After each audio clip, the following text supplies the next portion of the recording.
Welcome to Creepy Vibes.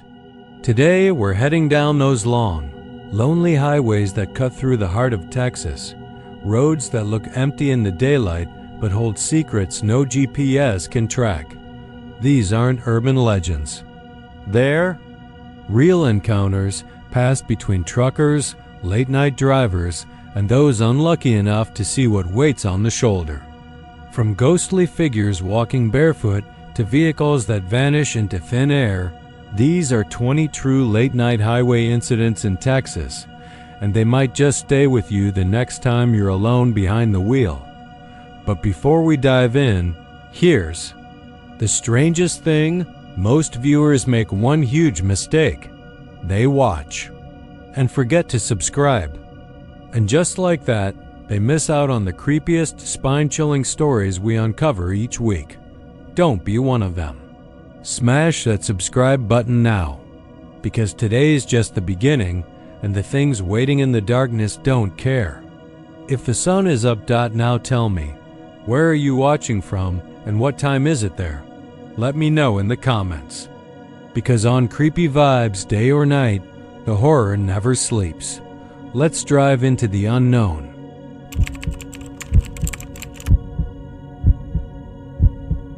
It's always darkest just before 2 in the morning, that dead hour when even the raccoons scuttling across suburban roads seem to slow down, waiting for something. Loop 1604 around San Antonio is wide and lonely that time of night, the kind of road where you start second-guessing the shape of every road sign, every bend in the fence line, where the occasional red taillight far ahead looks like a glowing eye.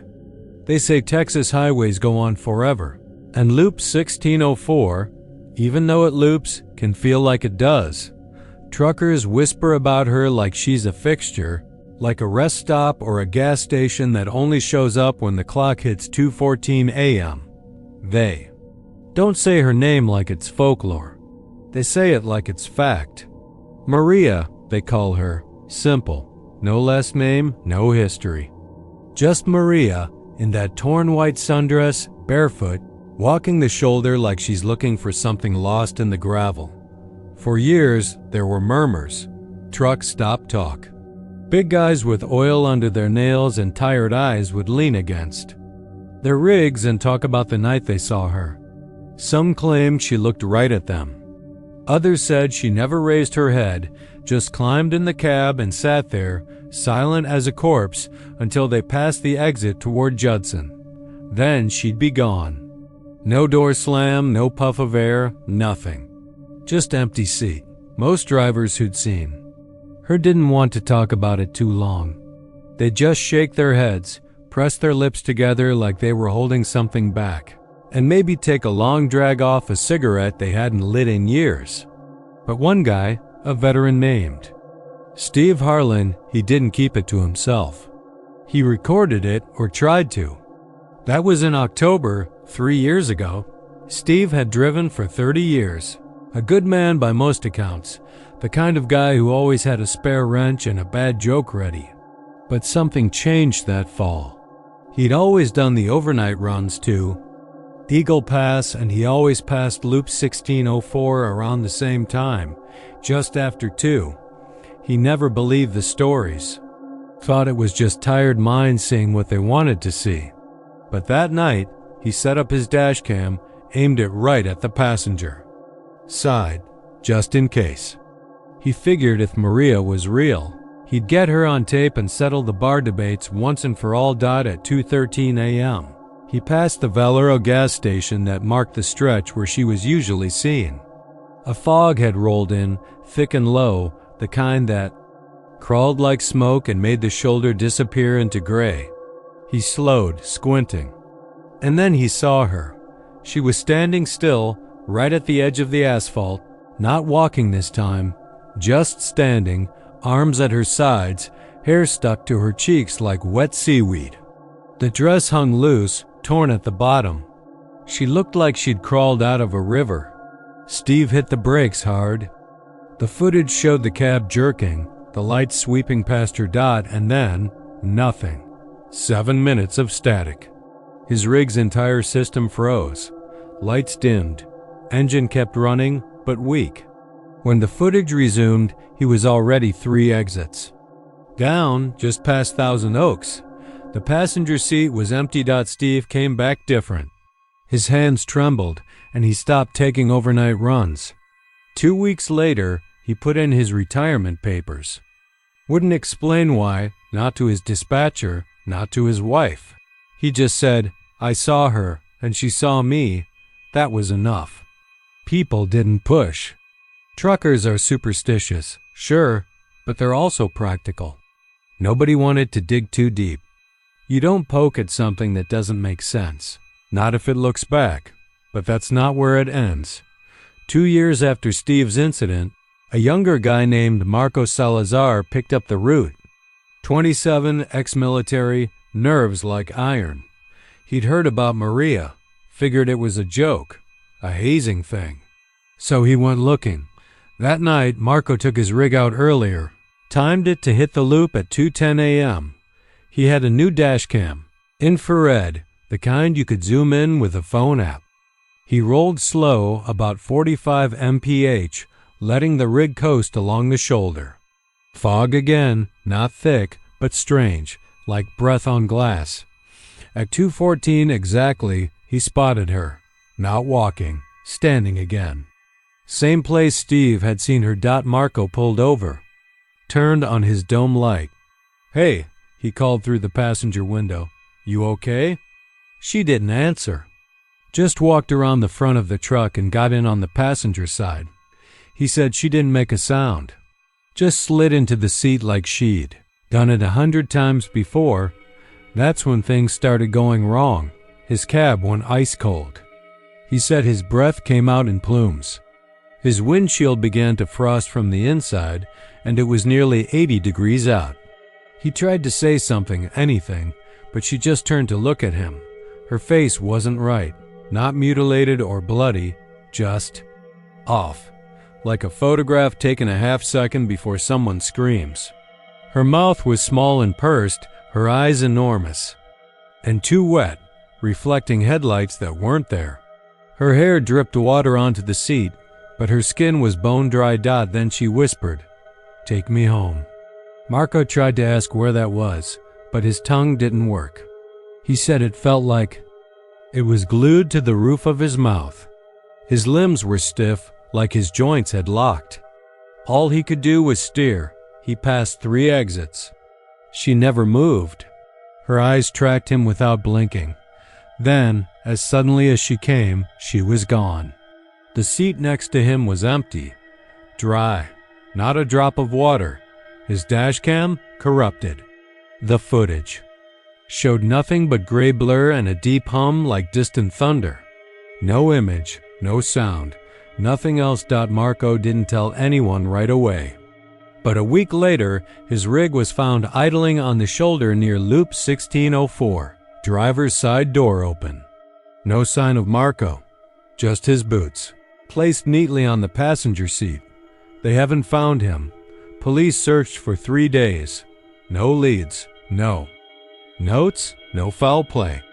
It was like he stepped out of time. Since then, sightings have increased. Always at 2:14. Always the same spot.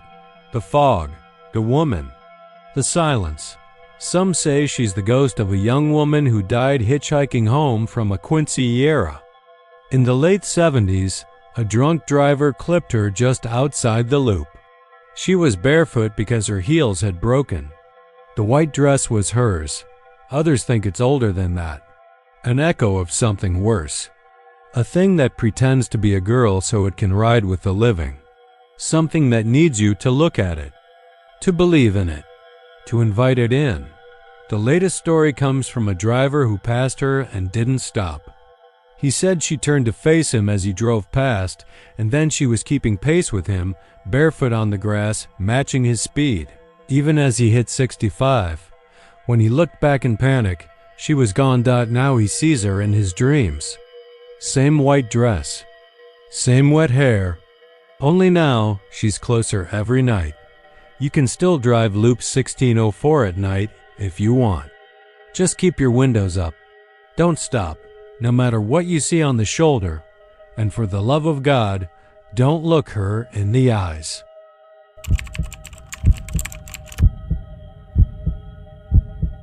It was the kind of storm that didn't show up on radar.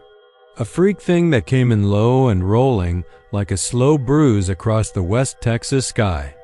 The wind kicked up around 9:30 p.m., bending the chain link around the KZBX broadcast tower out on the edge of Midland, off Business 20 near the old grain silos.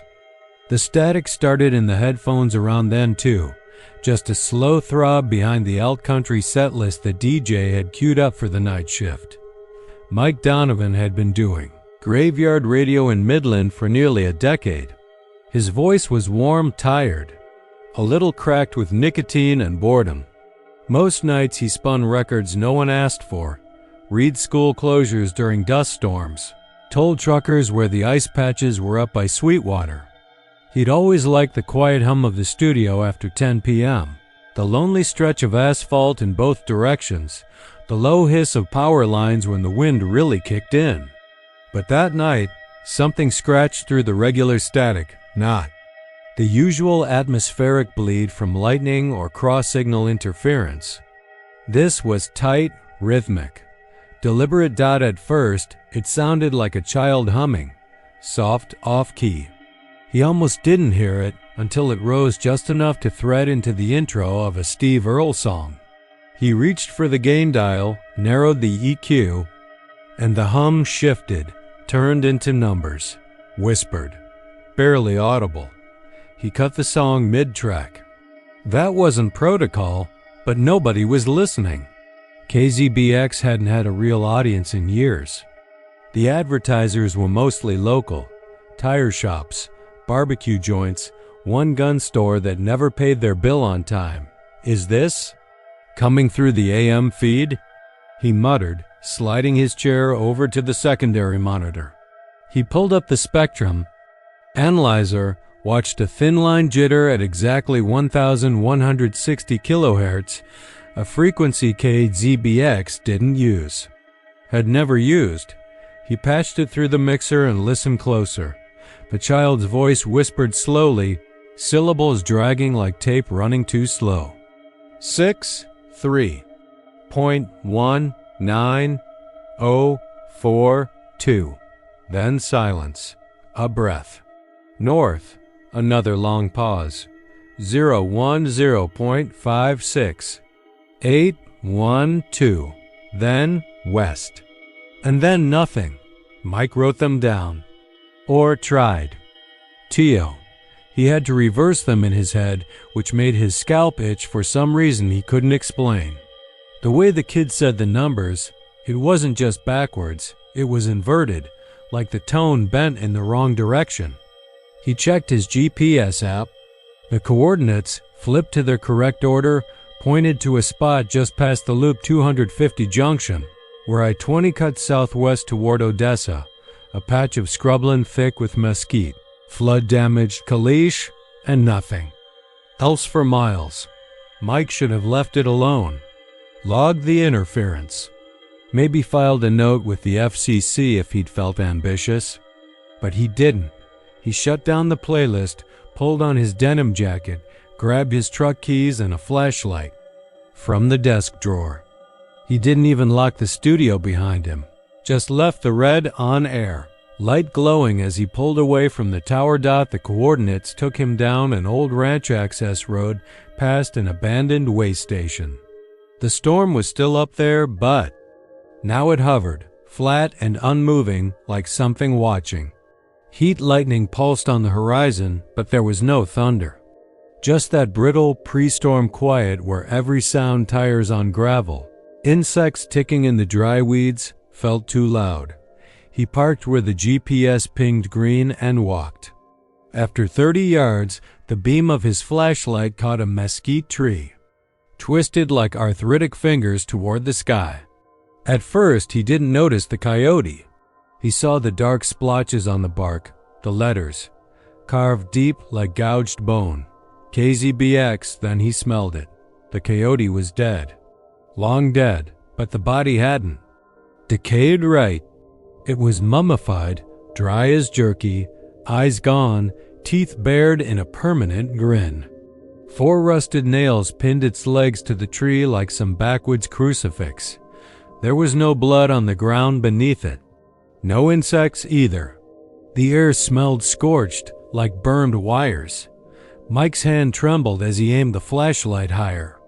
A little above the coyote's head, just where the bark began to crack from old drought, someone had nailed an antique radio.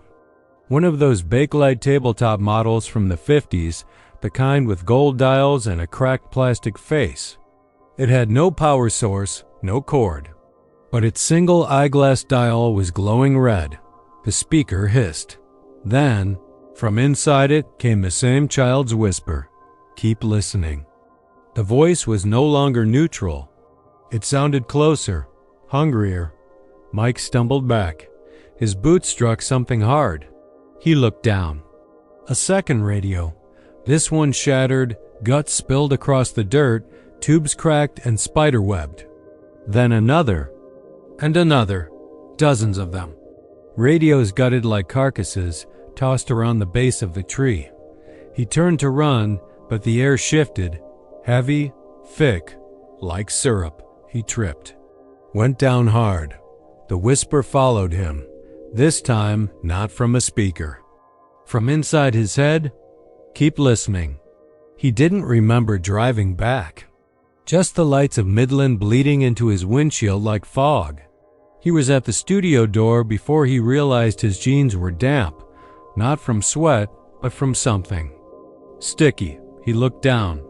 Brown smears on his hands. On the steering wheel, his nails were black. When he held them to the fluorescents, they shimmered like magnetic tape. Inside, the on-air light was still glowing, but the control board was dead. Every switch, fried. The frequency reader blinked 1,160 kilohertz. Again and again. No power. No signal. But still, the voice came through. He quit the next day, no 2 weeks' notice, no farewell broadcast. Just dropped his station badge on the desk and walked out. They found his truck 2 days later, doors open, keys still in the ignition, parked in the exact spot near the mesquite tree. But the coyote was gone. So was the radio. No one's seen Mike since. Not officially. But last October, just before dawn during a dust storm, the KZBX emergency alert system was triggered, even though the studio was dark, unstaffed, and completely off the grid since the power company cut service months prior. The old signal came through on 11:60 a.m., weak but steady. A child's voice, whispering backwards coordinates. This time, it pointed east, toward Big Spring. And toward the station's old transmitter logs, someone had scrawled one word in dry, brown smears: bleed.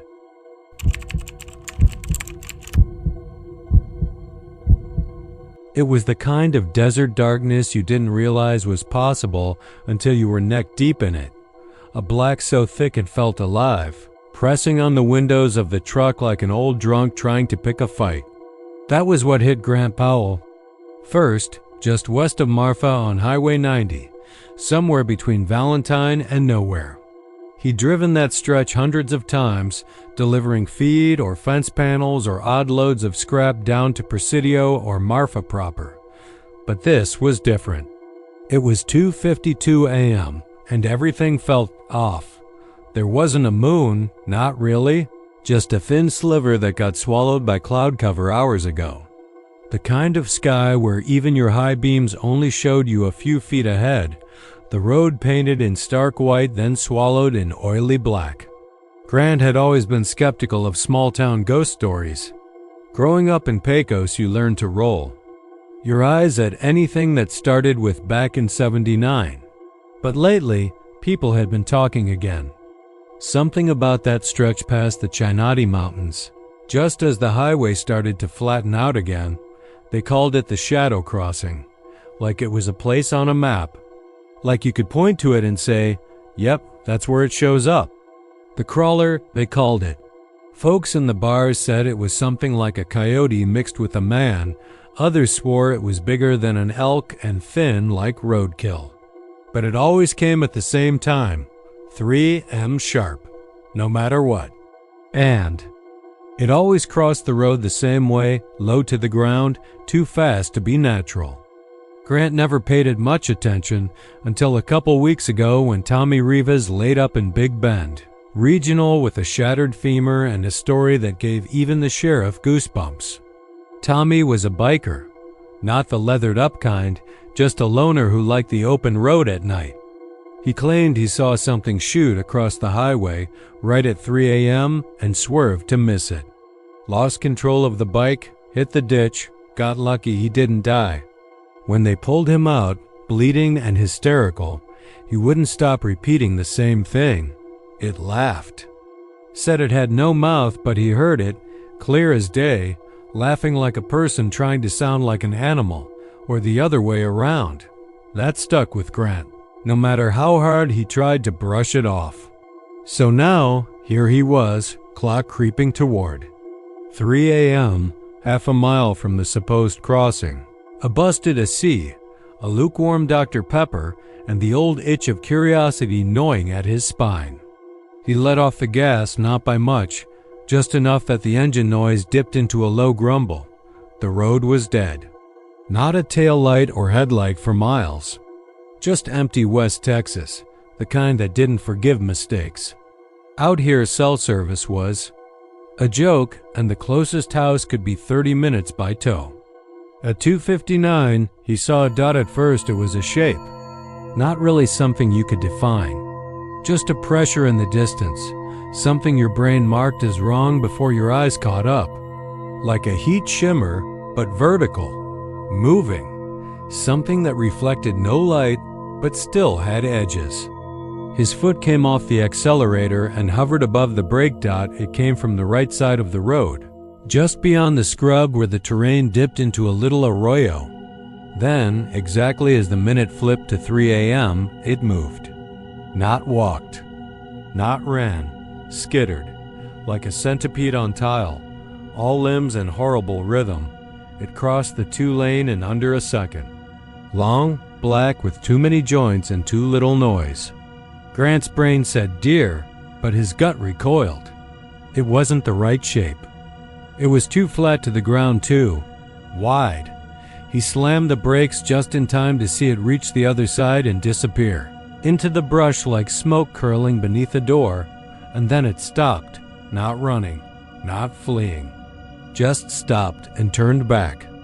He couldn't see eyes, but he knew it was looking at him. Not with curiosity, not even hunger, but with awareness. It knew him.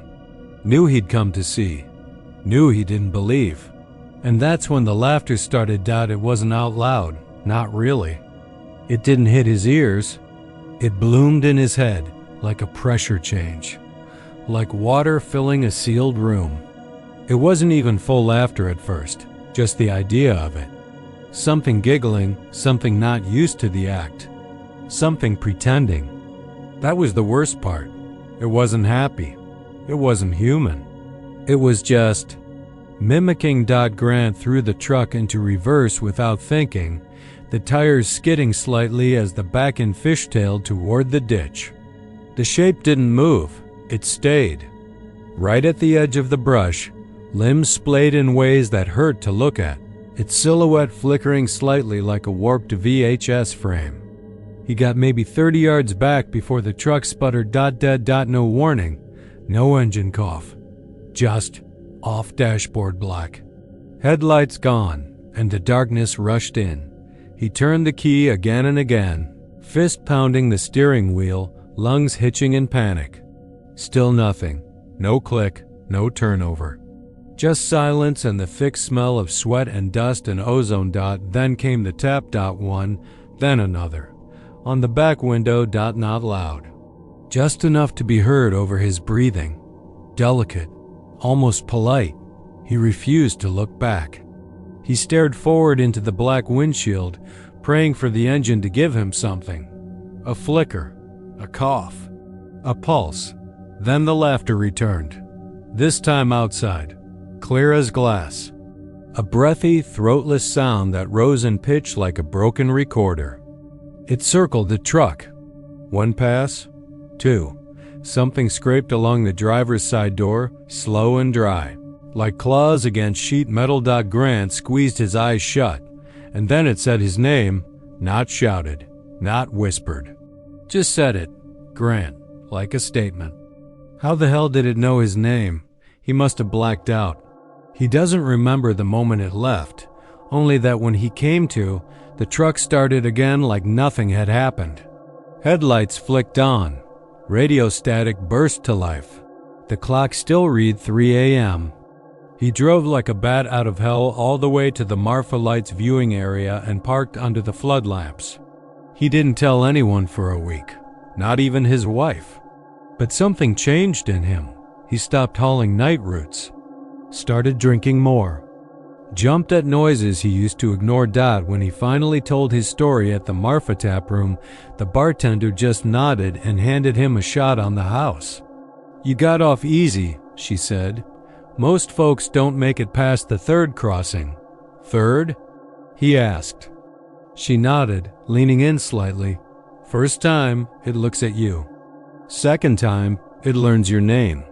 Third time, it tries to wear your skin. Grant didn't respond. He just sat there, hands trembling, staring into the bottom of his glass like it held some kind of answer. He never drove Highway 90 again, but 2 weeks ago, someone spotted his truck, parked off the shoulder near the old arroyo. No sign of him. Just deep gouges in the asphalt, and laughter, still echoing.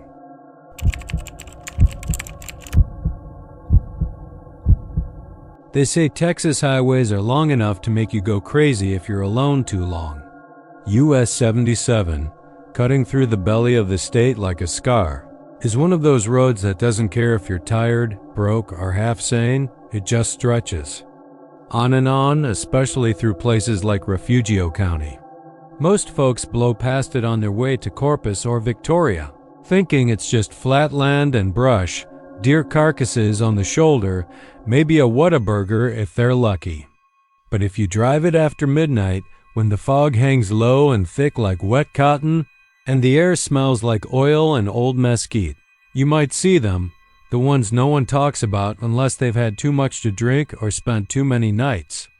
Alone on the road, I was hauling southbound from Goliad that night, empty trailer, headed toward a warehouse off the port of Corpus Christi. The job had been last minute, double pay for night delivery, and I didn't ask questions. I didn't want to stop anywhere in Refugio County anyway. That whole stretch had always made me uneasy. The town seemed too still, like someone had paused time but forgot to tell the trees, which swayed like they were whispering secrets to each other. The road itself was cracked in places where the heat had made it buckle, and most of the highway lighting had died years ago. No one fixed them. No one cared. It was around 1:40 a.m. when the CB went dead. That in itself wasn't that weird. Sometimes you lose signal in the more remote areas, but this was different. The static didn't fizzle out. It stopped, like someone had yanked the cord. Then the dash lights flickered, and my GPS went dark. No sound. No hum from the AC. The engine was still running, but it felt like the whole truck had gone mute. And that's when I saw them. They came up from behind, no headlights, no taillights. Just the dark gleam of military-grade steel gliding over the asphalt, a low convoy of 4, maybe 5 Humvees. No license plates, no markings. Just matte black frames that seemed to drink in the moonlight. They passed me like I was standing still, engines so quiet they didn't even disturb the dust along the shoulder. My rear view didn't reflect them. They had no mirrors, no windows I could see. Just these blank machines rolling forward with purpose. And when the last one passed, the cab temperature dropped about 15 degrees. I mean it, I could see my breath. My phone buzzed, then went. Black, not low battery, dead. I pulled over just shy of the FM 774 exit. Got out. Tried to take a picture. Something to prove I wasn't losing my mind. Nothing. The camera wouldn't even open. I turned to look down the highway. The convoy was gone. No taillights, no brake lights, not even the hint of dust in the air. Just an empty stretch of 77 swallowed by fog. I thought maybe I'd imagined it. Maybe I'd dozed off. But then I noticed something strange. The mile marker that should have been just ahead was missing. Mile marker 635 gone. Just the metal pole, bent like something had hit it at high speed. That was the first night. I didn't tell anyone. Figured I'd been overtired, maybe hit a weird patch of signal interference. But I started asking around, just casually, at truck stops, roadside diners.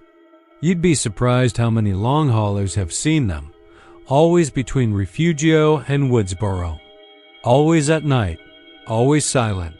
One old boy named Al from Laredo said they'd passed him doing maybe 90, almost knocked.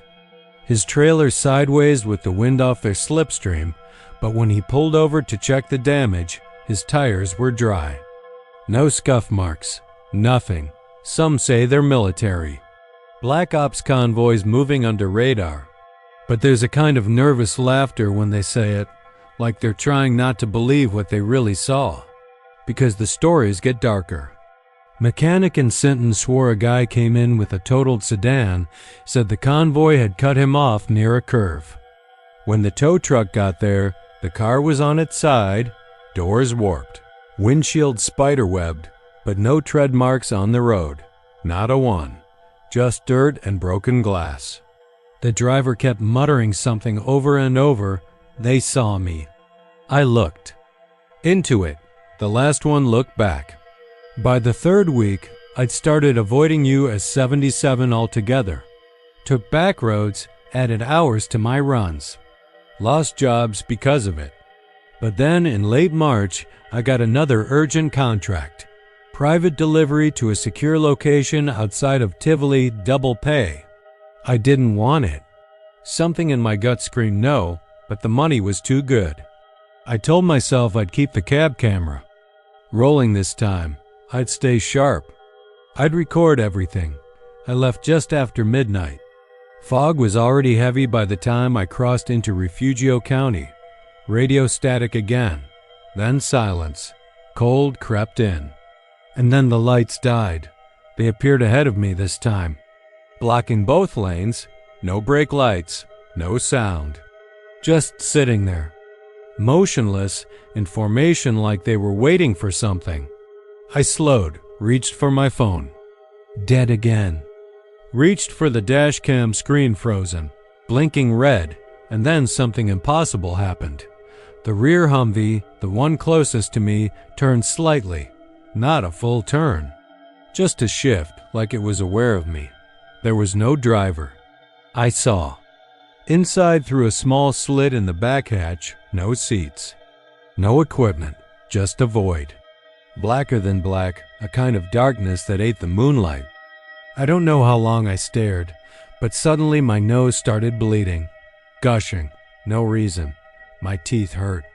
My ears rang like someone had shot a rifle next to my head. I put the truck in reverse and burned rubber back up the shoulder, fishtailing.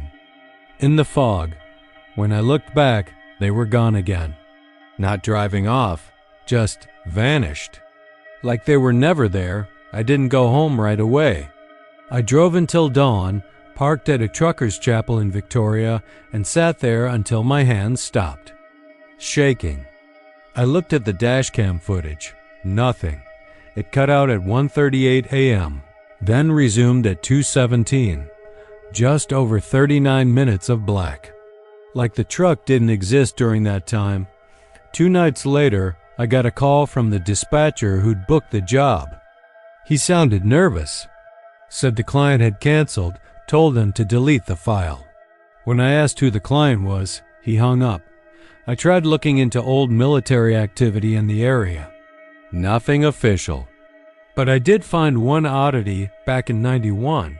There'd been reports of a National Guard convoy that disappeared near Refugio. Training exercise, 5 Humvees. No bodies ever recovered. The Army blamed the terrain, said they probably got swept into a dry creek bed during a flash flood. But the locals say different. There's a field just west of FM 774 where grass won't grow. Blackened soil, even after decades. You can feel it if you stand near it, like a vibration under your boots, a hum too deep to hear. They say that's where the convoy went down, or where it came back up. People keep seeing them, drivers who don't believe the stories go missing sometimes. Others lose hours they can't explain. Their phones come back with garbled photos, warped images like the pixels themselves were corrupted. A friend of mine, Ray, caught a glimpse of the convoy last fall. He said he saw faces in the windows this time. White, smooth, with no eyes. Just impressions where eyes should have been. He quit the road for good after that. Lives in a trailer behind his cousin's place in Cuero now. Won't answer the phone after dark. I haven't driven 77 in over a year. I don't even go near Refugio County anymore. But sometimes, late at night, I still hear that hum in my ears, that deep, vibrating silence.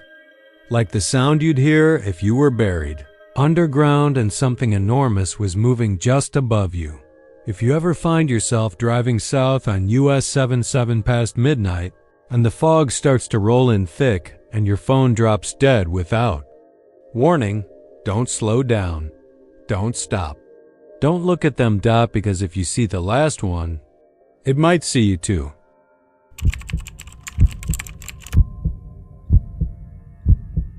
It started with the long-haul guys, the kind that lived on caffeine, diesel fumes, and stories traded over crackling CB radios.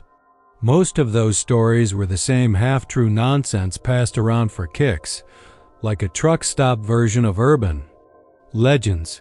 But every once in a while, a new one would worm its way into the chatter. You could tell it was different because the guys who told it didn't laugh. They didn't lean back with that smug grin after the punchline. They just stared off a little too long, like something had rewired them. That's how it was with mile marker 312. Officially, mile marker 312 doesn't exist. You can check the maps. Hell, even pull up the state's own highway data, the numbers skip right from 311 to 313. No big deal. Markers get replaced, shifted around after construction projects, or lost to budget cuts. That's the bureaucratic explanation. But the truckers who run I-35 north of Austin after dark, they'll tell you a different story. They say if you pass the spot where 312 used to be, about 10 miles past Ural, somewhere between the rusting fences and endless scrubland, and it's after 3:12 in the morning, your GPS starts acting up, not in the usual no-service kind of way. It works, but it works wrong. It tells you to turn off the interstate down a service road that doesn't appear on any map. Some guys say it looks legit, like a poorly lit access route. Others say it's more like a stretch of pavement that's not quite finished, with grass pushing through the cracks and no signage except a leaning reflector that catches your headlights wrong. Most don't stop to question it. You're dead tired, your eyes are burning from the road, and the voice in the GPS sounds just trustworthy enough to make you listen.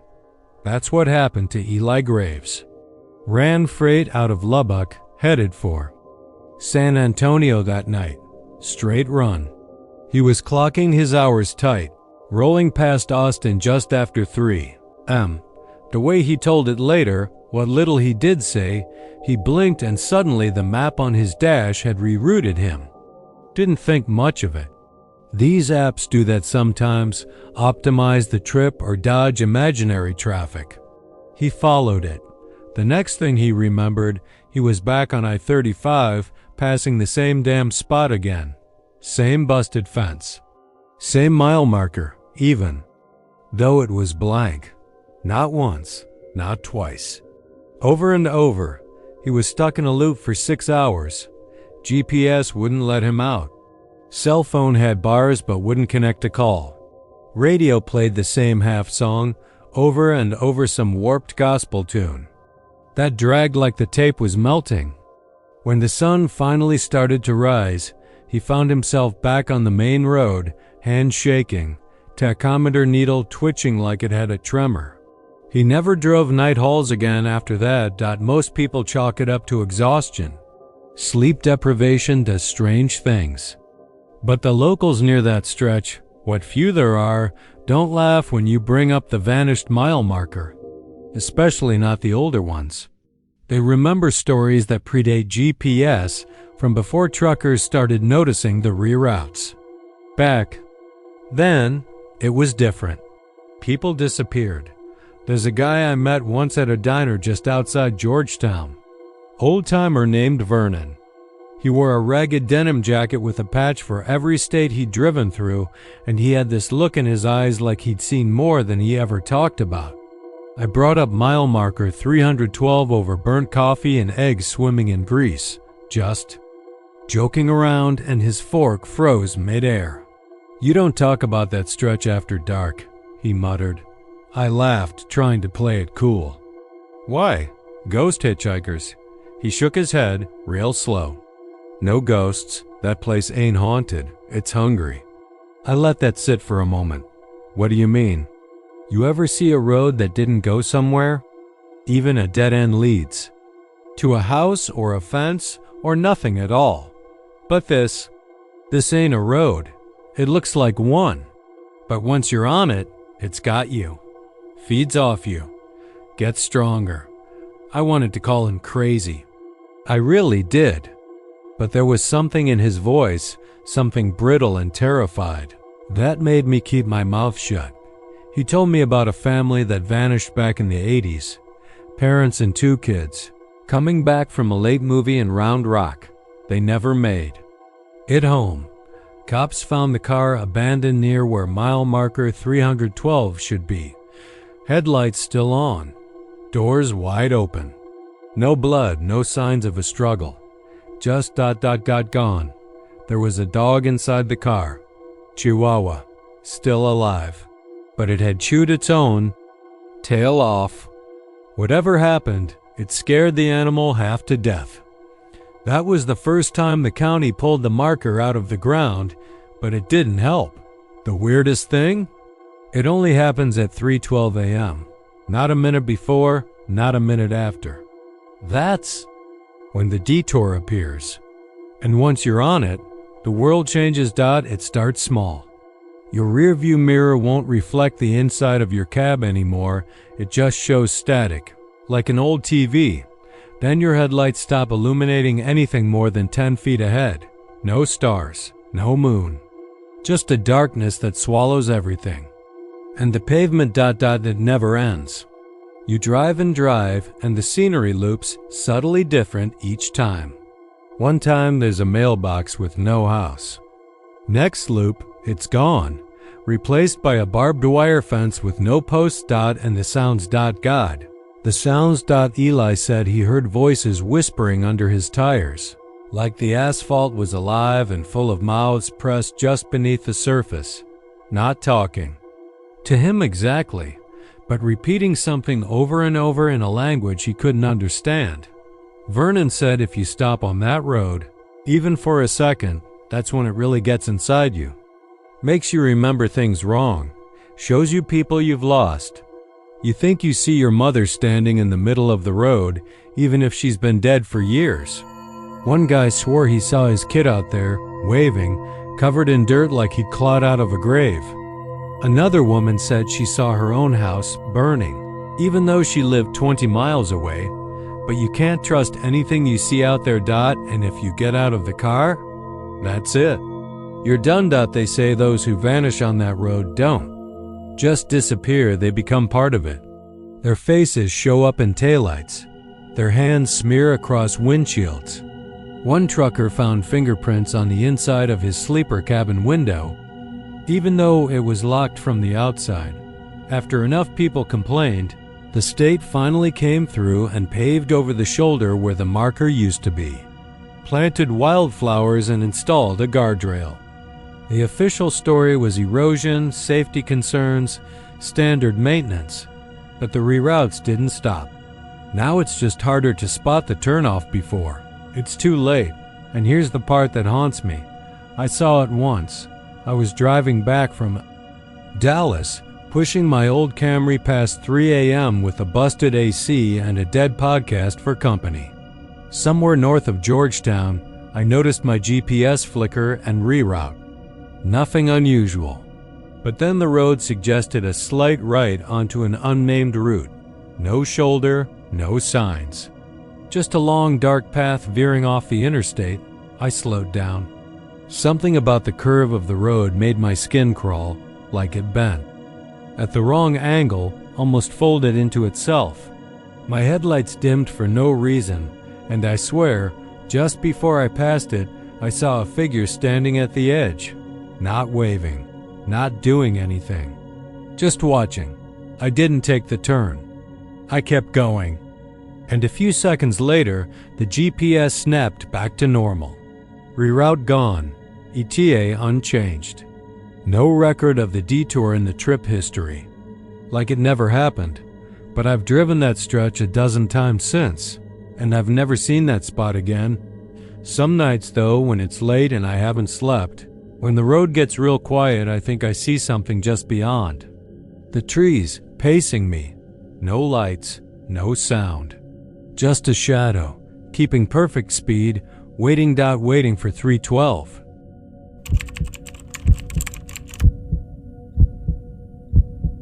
It was the kind of August heat that made the steering wheel feel like a stovetop burner. West Texas, just after 9 p.m., but the air still thick and sweltering. The sun, a dark orange blister, slowly sinking behind the desert hills. I was somewhere on the stretch between El Paso and Horizon City, a long, empty run of cracked blacktop where nothing but mesquite and barbed wire fences lined the road for miles. I was coming off a week-long job in Deming and heading back toward Midland, just trying to make it to my cousin's place for the night. The radio was dead static past Las Cruces, and my phone had no signal. I liked it that way. Silence made the miles slip by easier. The first time I saw her, she was standing about 100 yards up ahead on the right shoulder. Thin, pale. Her hair was long and dark, like it hadn't seen a comb in weeks, hanging like curtains over her face. I slowed, not entirely sure why I don't pick up hitchhikers, not after what happened to my uncle in '92, but something about her made my foot ease off the gas. Maybe it was the way she stood, motionless, like she'd been there forever and had given up on anyone stopping. Or maybe it was just the loneliness out there, the silence making room for strange decisions. She didn't stick her thumb out. Didn't wave or call. Just stood there in the dusk like a shadow bleeding into the night. I pulled over anyway. She moved fast once I stopped too fast. She was at the passenger door before I could blink, and I nearly jumped when she knocked twice, very softly, like a kid knocking on a window after bedtime. I hesitated. My hand hovered over the lock dot. Her voice came through the cracked window, low and distant. "Are you going to Horizon City?" I nodded. I don't know why I said yes. I hadn't planned to stop there, but I couldn't bring myself to say no. There was something in her tone, something brittle and tired. She got in without another word. No bag, no purse. Just her pail. Arms folded tight against her chest like she was cold. Though the heat had barely lifted, I tried not to stare, but I couldn't help it. Her skin was nearly white, like the underbelly of a fish, and she had a kind of washed-out beauty thin. Lips, a sharp jawline, almost too perfect. Her hair hung in her face, covering her eyes. I told myself that was why she didn't look at me. I asked her name. She didn't answer. For a while we just drove. The highway twisted through empty land, the headlights bouncing off the road signs. The hum of the tires and the rhythmic whine of insects filled the silence. I glanced at her again. Her hands were clasped tight in her lap. I could smell something faint and sour, like mildew or wet earth. "You from around here?" I asked, trying to break the stillness. She nodded slowly. "Lived here a long time." Her voice was distant, like it was coming from another room. "Heading home?" I asked. She hesitated. Then, "Trying to get back." The way she said it gave me goosebumps.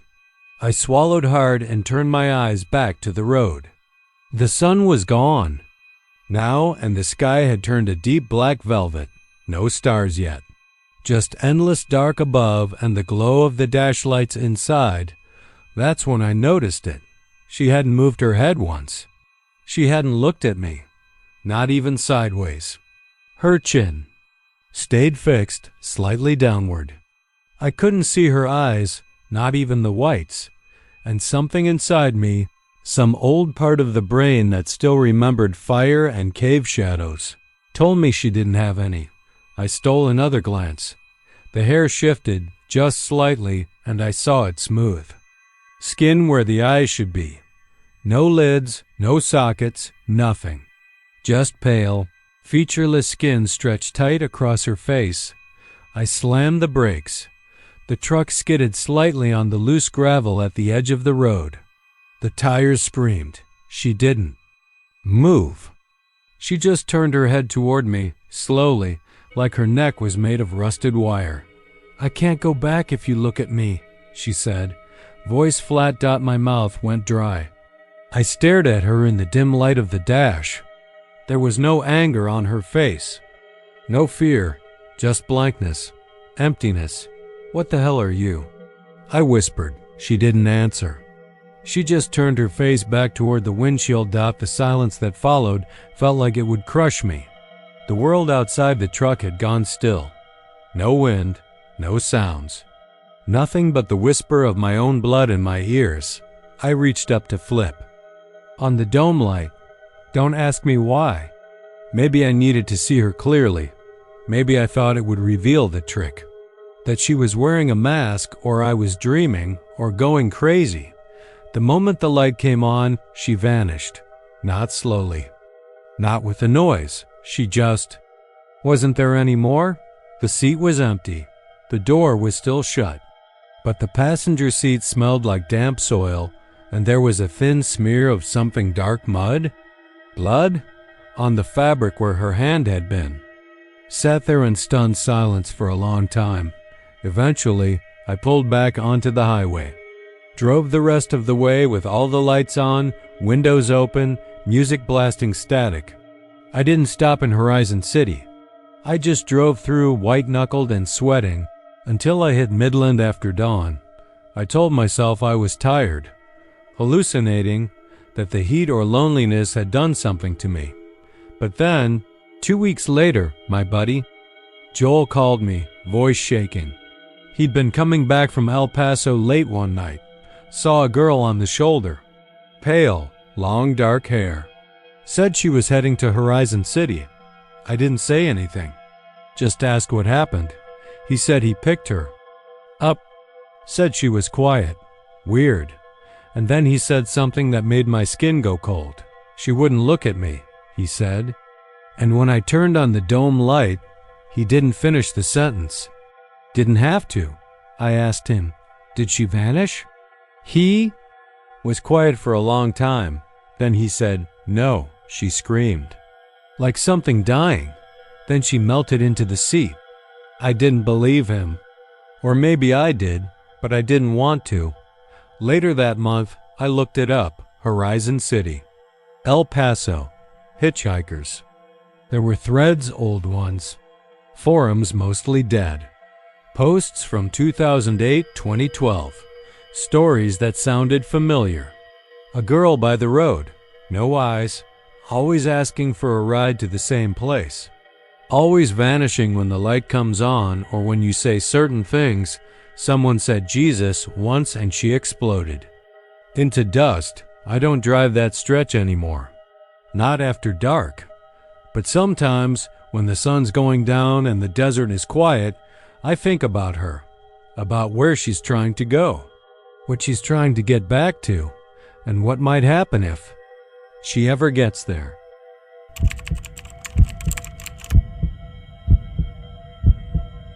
first time I drove past the tree on FM 170, I didn't know what it was. I just moved to the Big Bend area a month before left Houston in a flurry of burnout, divorce papers, and mounting debt, hoping the desert could offer something the city never could: peace. I was staying in a rented trailer outside Presidio, near the Mexican border, working odd jobs for the Park Service and trying not to think too hard about how I'd gone from managing IT infrastructure for an oil company to clearing brush along remote desert trails. The tree didn't seem like much in the daytime.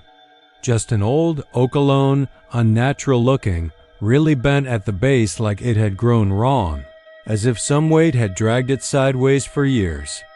The bark was blackened in places, not from fire but something else. Dry rot, maybe. It stood maybe 30 yards off the road, just past a bend where FM 170 climbs a low ridge and the view opens up to the Rio Grande cutting through rock like a black ribbon. That first time, I just glanced at it, the way you might notice roadkill or a broken fence, and kept driving. I didn't hear the scream until the third time.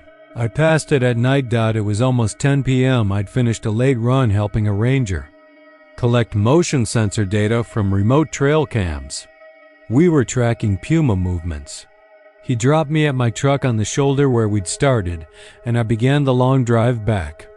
There's nothing out there after dark, just sand, rocks, brush, and sky. The kind of dark that eats your headlights and presses in on the windshield like a living thing. I had my window cracked open, and I remember that clearly because of the chill. Then, as I rounded the curve and passed the oak, I heard it. It started. Faint, like a coyote howl, only too thin. Higher pitched, too human. I slowed the truck. The scream rose into this awful keening sound somewhere, between a man in pain and a woman wailing at a funeral, and it seemed to come directly from the direction of the tree. I stopped. Just froze there, engine idling, eyes scanning the darkness. I killed the lights. The scream went on another 10 seconds, then cut off abruptly, like someone pulling a needle off a record. Silence came down hard after that, thick and absolute. I waited. 5 minutes. 10. Nothing. The next day I asked around at the ranger station. I mentioned it casually, not wanting to sound like I'd lost it. Jess, one of the senior rangers, looked up from her paperwork and said, "Oh, you heard it?" Like I'd told her I'd seen a jackrabbit. She said folks around there called it the screaming tree, and it wasn't uncommon to hear it on still nights, especially in spring. The official line was wind. The way the oak had hollowed out, the wind caught in it just right, turned it into a sort of whistle. But she didn't look like she believed that any more than I did. Later that week I stopped by a bar in Presidio. I asked the old-timers about it. One of them, a leathery guy with a tattooed neck and sun-ruined skin, told me the story straight-faced, without blinking. Said back in 1889, a drifter named Elijah Weaver was hanged from that very tree. Cattle theft, or maybe he killed someone in a card game, it depends who you ask. The nearest courthouse was too far, so the townsfolk decided justice couldn't wait. They found the oak, slung a rope over one of its thick arms, and strung him up. According to the story, Elijah didn't die quick. He kicked and thrashed for almost 5 minutes, long after anyone thought a man should still be alive. They say the sound he made, in those last few seconds raw, wet, stretched out like an animal's cry. That's the sound you still hear. Another man, clearly half drunk and eager to add to the tale, said that when his uncle tried to cut the tree down in the 70s, the chainsaw blade snapped in two before it touched the bark. No one's tried since. I told myself it was just a legend, a story to scare newcomers. But I couldn't stop thinking about it. And I kept hearing the scream. Not every night, but often enough. Sometimes it was distant, like it was being carried from miles away. Other times, like it was just beyond the glass of my window, pressing its mouth right up to the screen. In Early May, I drove out to the tree during the day. I parked by the road and hiked out to it. The ground around it was dry and cracked, like nothing had grown there in years. The oak looked older up close, almost fossilized. Its branches spread wide, the largest one dipping slightly as if still bearing a weight. There were markings in the bark scratches, gouges, what looked like initials and dates carved long ago, faded almost beyond reading, and the rope mark. I swear to God, I saw it a shallow groove circling the largest branch, discolored, warped, as if something had burned the impression into the wood. I circled the tree once, then twice, and on the third time I noticed the smell. Not rot, something sharper. Old blood, maybe. Rust and sweat. I stood there until I started to feel nauseous. Then I turned back. Over the next few weeks, things started changing. I started waking up in the middle of the night, certain-eyed. Heard footsteps on the trailer's porch. My dog, Copper, a mutt who didn't scare easy, started whining around dusk, then barking at the window just after sunset. One night I found him hiding under the bed, trembling like thunder was rolling through. Then there were the dreams. Always the same. I'm standing under the oak. The sky's violet and choked with dust. I look up and someone's hanging there barefoot, swinging slowly. I can't see the face, but I hear the sound. That same scream, louder now.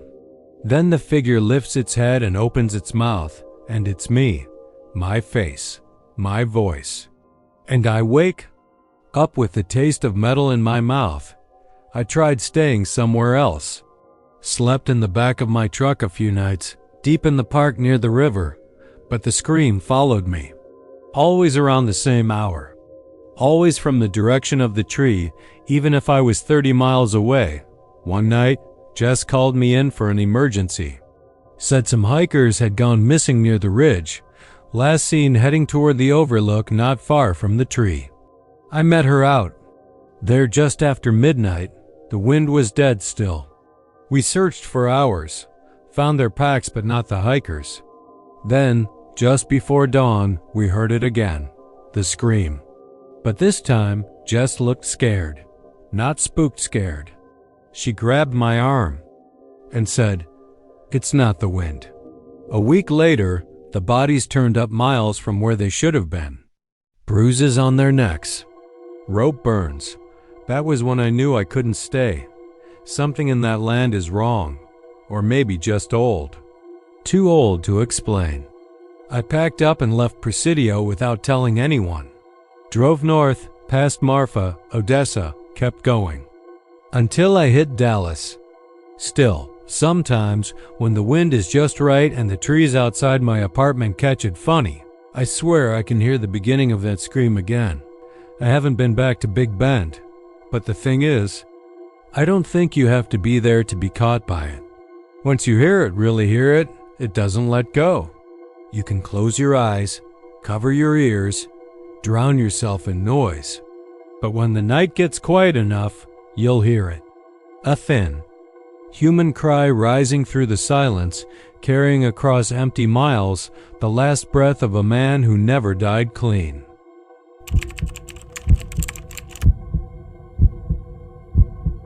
It had rained so hard the night before that most of Highway 6 looked like it was weeping. Water seeped out from the ground like the earth itself was bleeding from the storm. That stretch between Bryan and Navasota always felt off to me, even in the daylight. The air hung heavy with humidity, like something waiting to crawl down your throat and root itself in your chest. Trees lined the shoulder in thick knots, their branches gnarled and reaching, and even the fields, usually tame, with dead grass and cedar looked darker than usual. Slick with mud and broken fence posts swallowed halfway into the ground. I was heading back to College Station that morning, mid-January, still early enough for the road to be quiet except for the distant hum of semis and the occasional pickup truck flying by like the devil was on their heels.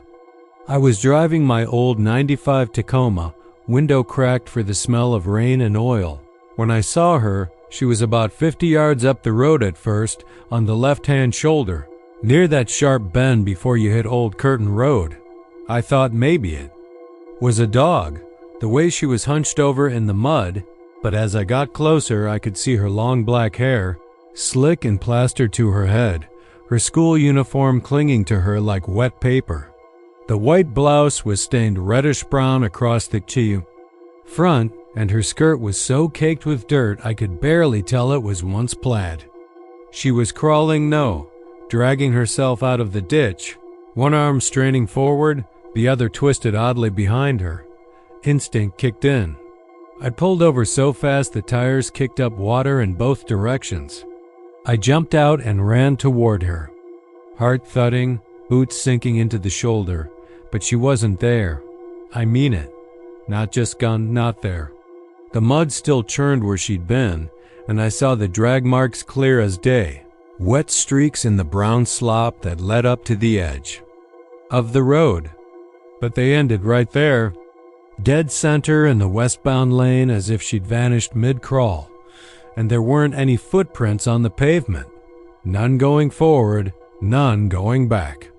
I stood there like an idiot, turning in circles, calling out, thinking maybe she'd crawled off faster than I realized. But there wasn't a sound except the distant groan of thunder way off toward the horizon. I reported it, of course. Called 911 right there on the side of the highway. Trooper showed up 20 minutes later, a young guy, looked tired and a little annoyed. He listened to my story, nodded like he'd heard it before. And then he said something I'll never forget. He said she was in a school uniform? Yeah, I told him. Blouse, skirt. Maybe 15, 16? He didn't write it down. Just glanced at the ditch, then back at me. That's been going on a while, he said. Since '98, always after a hard rain. Same spot. I asked him what he meant, and he told me there had been dozens of calls over the years. All the same, a girl in a school uniform crawling out of that same ditch, caked in blood and mud, then gone by the time anyone gets there. He said some troopers used to joke about it, call her the Mud Girl or the Brian Bleeder. He didn't laugh when he said it, though. He just handed me his card and said if I remembered anything else to give him a call. I didn't sleep that night. I kept replaying what I saw over and over again, trying to make it logical. Maybe she'd gotten picked up by someone? But there were no tire tracks. Maybe I hallucinated the whole thing? But then why were the drag marks still there? The next day, I drove back. I had to. I followed the same stretch of road, slower this time, scanning every inch of ditch and tree line. The drag marks were gone, washed out in the night rain. But something else was there, a shootout, just one. A cheap black Mary Jane, the kind girls used to wear with their uniforms back when I was in school. It was half buried in the mud, toe pointing east, strap snapped. I didn't touch it. I just looked at it for a long time, then walked back to my truck and drove away. Weeks passed, then months. I started asking around, talking to locals, checking newspaper archives at the Bryan Public Library, even posted on a few forums under a fake name. And slowly, the story came together. Like bones surfacing after a flood dot in November of 1998, a girl named Clara Meeks went missing on her walk home from St. Teresa's Academy. She was 14. Last seen leaving the school around 3:30 p.m. wearing her uniform. A bus driver reported seeing her walking alone on a side road not far from Highway 6. It rained that night. Hard. They never found her body, but starting in early 1999, calls started coming in. People seeing a girl crawling out of the ditch. Always. After storms. Always in the same spot. Over time, the calls slowed down. People stopped reporting it. Locals said she was just part of the road now. A warning. Something that lived there, half in and half out. The more I read, the more obsessed I became. My friend stopped inviting me out. My boss asked me if I was okay. I wasn't. I started driving that stretch almost every day, rain or shine. I never saw her again, but sometimes I'd feel it like pressure on my chest as I passed the bend. Like someone was watching from just behind the tree line. One night in late April, I decided to do something stupid. It was raining again hard. I parked my truck off the shoulder, right where I'd seen her. I waited. No lights, no music. Just the sound of the rain hammering the roof, and the ticking of the engine as it cooled dot at exactly 1:42 a.m., I saw movement in the ditch. I leaned forward, heart slamming in my ribs. She was there. Crawling again, but this time slower. Like she was waiting for me to see her. Her face was wrong. It wasn't just the mud and the blood, it was wrong. Her eyes were too wide, too black. Her mouth hung open like a broken jaw, but I never saw her breathe. She looked at me, not toward me, at me. I opened the door. Got out slowly. I wasn't thinking anymore. It was like something else had taken over. I started walking toward her, knees shaking, the rain making rivers down my back. She whispered something. I couldn't hear it at first. The rain drowned it out. But as I got closer, maybe 10 feet away, I heard it clearer. Help me. 3 words. Barely audible. But they weren't coming from her mouth. They were coming from behind me. I turned, and for a split second I saw someone standing on the other side of the road. Another girl, identical uniform. Head tilted. Smiling. Then everything went black. Woke up in my truck. Dawn was breaking. Door was closed. Keys in the ignition. But the mud on my boots told me I hadn't dreamed it. There was blood on the passenger seat. A handprint, small and perfect, pressed into the leather. I moved away not long after. Left Texas altogether. But I still dream about her. The girl in the mud. Her broken body crawling, always crawling, towards something just out of reach. And in the dreams, she's not alone anymore. There are more of them. Girls with torn uniforms and empty eyes, dragging themselves out of the earth, mouths open in soundless screams. They're all looking for something. Or maybe they're looking for someone. If you ever find yourself driving down Highway 6 after a storm, don't stop, don't look. And if you see a girl in the ditch, crawling toward the road, keep driving, because if you don't, she might remember your face, and she might start looking for you.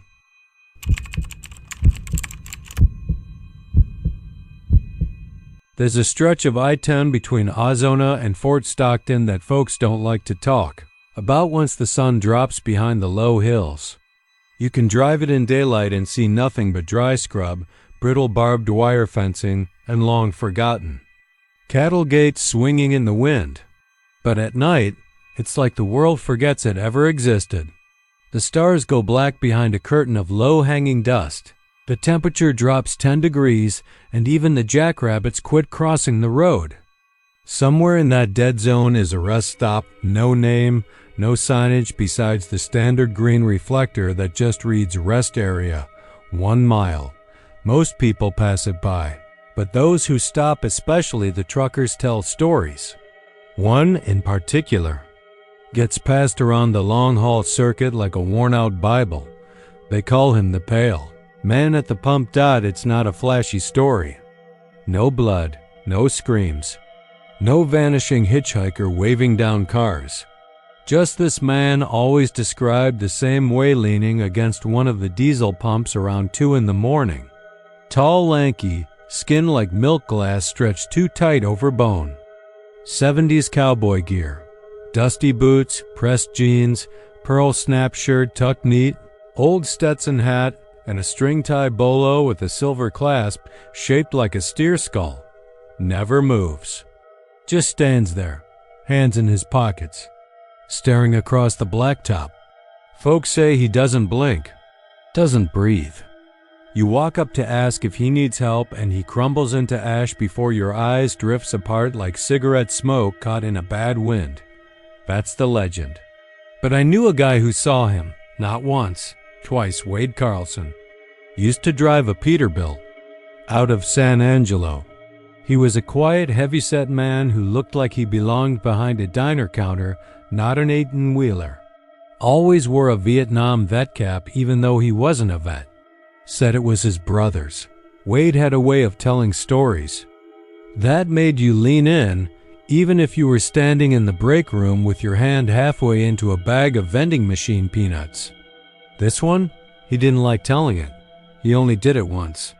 I was there. We were sitting in the overnight terminal garage, waiting out a storm that had closed the highway west of Azona. About 5 of us. Someone brought up the pale man like a joke, and Wade, quiet, staring at the rain bouncing off his windshield, said real soft, "He's real. He ain't what you think." We all shut up after that. He said the first time he saw the man was in '97. He'd been running loads of steel rebar from Houston to El Paso, overnight hauls, back when the Dotsie was a little looser with logbooks. It was around 2:15 in the morning when he pulled into that rest area. Didn't even plan to stop, just needed to stretch his legs, piss, maybe grab a snack from the vending machine. The place was empty except for an old Chevy Caprice, no plates, parked crook near the Diesel Island. That struck him as weird, but not alarming. Texas is full of weird. He got out, and as he stepped down onto the pavement, he saw the man. Standing beside pump number 3. Didn't move. Didn't look at him. Just stood there like he'd always been there, part of the scenery. Wade figured it was someone broken down, maybe a drunk cowboy trying to get his bearings. He walked closer, gave a half-hearted "evening." And that's when it happened. The man turned his head slow, like an old weather vane catching wind, and locked eyes with Wade. Eyes the color of bleached bone, no pupil, no shine. Just flat white. Wade stopped cold.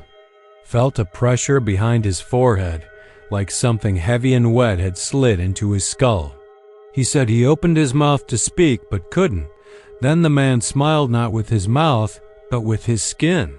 His face pulled up into a grin that cracked down both cheeks like dry clay. Wade backed up, hand already going for his cab door, when the man began to fall apart. No warning. Just poof into dust. Like a dried-out corpse hit with a strong wind. All that was left were the boots, still standing upright, and then those 2 collapsed inward and scattered across the pavement. Wade didn't even finish zipping his fly. He jumped back in his rig and drove straight through to El Paso. Didn't stop once. He tried to forget it. Blamed it on exhaustion, too much caffeine, hallucination. But it stayed with him. The silence. The way the man had looked at him like he recognized him. Like they'd met before. He wouldn't have brought it up again, he said, except it happened a second time. 10 years later, same stretch of road. Wade wasn't driving anymore. He'd gotten into dispatch after his knees gave out. But his nephew was running a load westbound and ran into engine trouble just past Sonora. Called Wade in a panic, saying something about voices. His headlights going dead even though the truck was running, weird things crawling across the mirrors. Wade didn't believe in ghosts. Not really. But he grabbed a tow chain and a flashlight and took his personal truck out to meet him anyway. He found his nephew's rig at the same rest stop. Empty. Doors open. Cab light flickering like it had a dying battery. No sign of the kid. Just his boots on the pavement outside the driver's door, placed side by side, neat as you please.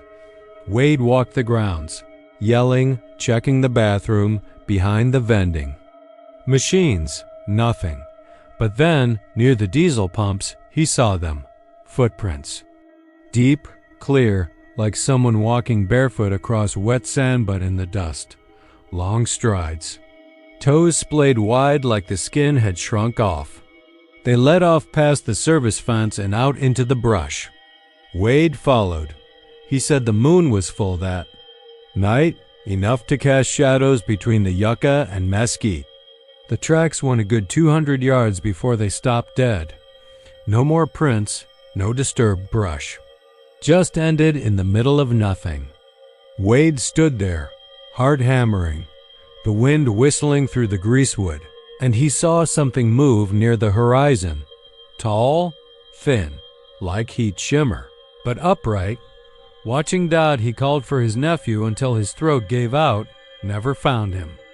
The cops said the kid probably wandered off, disoriented, maybe hit his head. But Wade knew better. Something had taken him. And whatever it was wore an old cowboy hat and stared through eyes that never blinked Dot after that. Wade stopped driving entirely, moved to Abilene, stopped returning calls. One day, someone checked in on him and found his front door open. Lights off.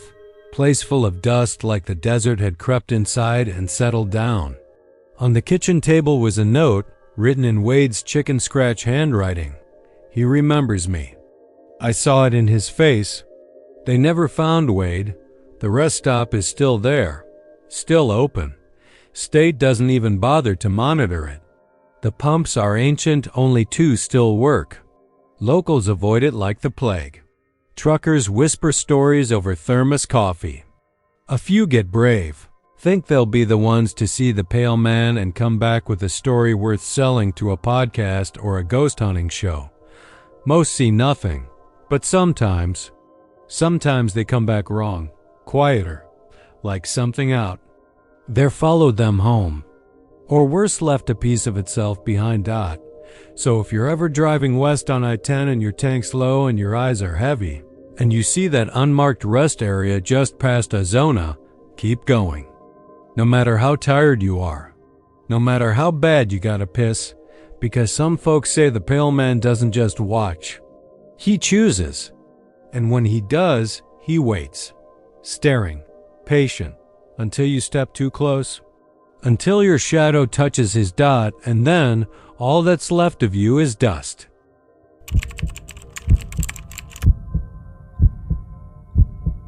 There's a stretch of Texas 36 right outside Temple, where the corn grows tall and thick even in late October, and the roads get real quiet after sundown. Locals know better than to linger too long past dark on that part of the highway.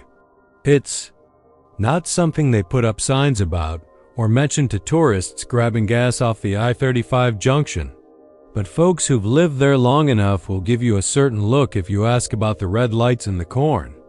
Some shake their heads, mutter something about swamp gas or teenagers with drones. Most just say, "Don't stop." It was late in the season when Eric Dunlap came home from college for the weekend. He was 19, restless, and bored out of his mind. His parents had moved from Austin back to his mom's hometown of Rogers, just east of Temple, after his dad got laid off from Dell. Small-town life was something Eric hadn't dealt with since he was a little kid.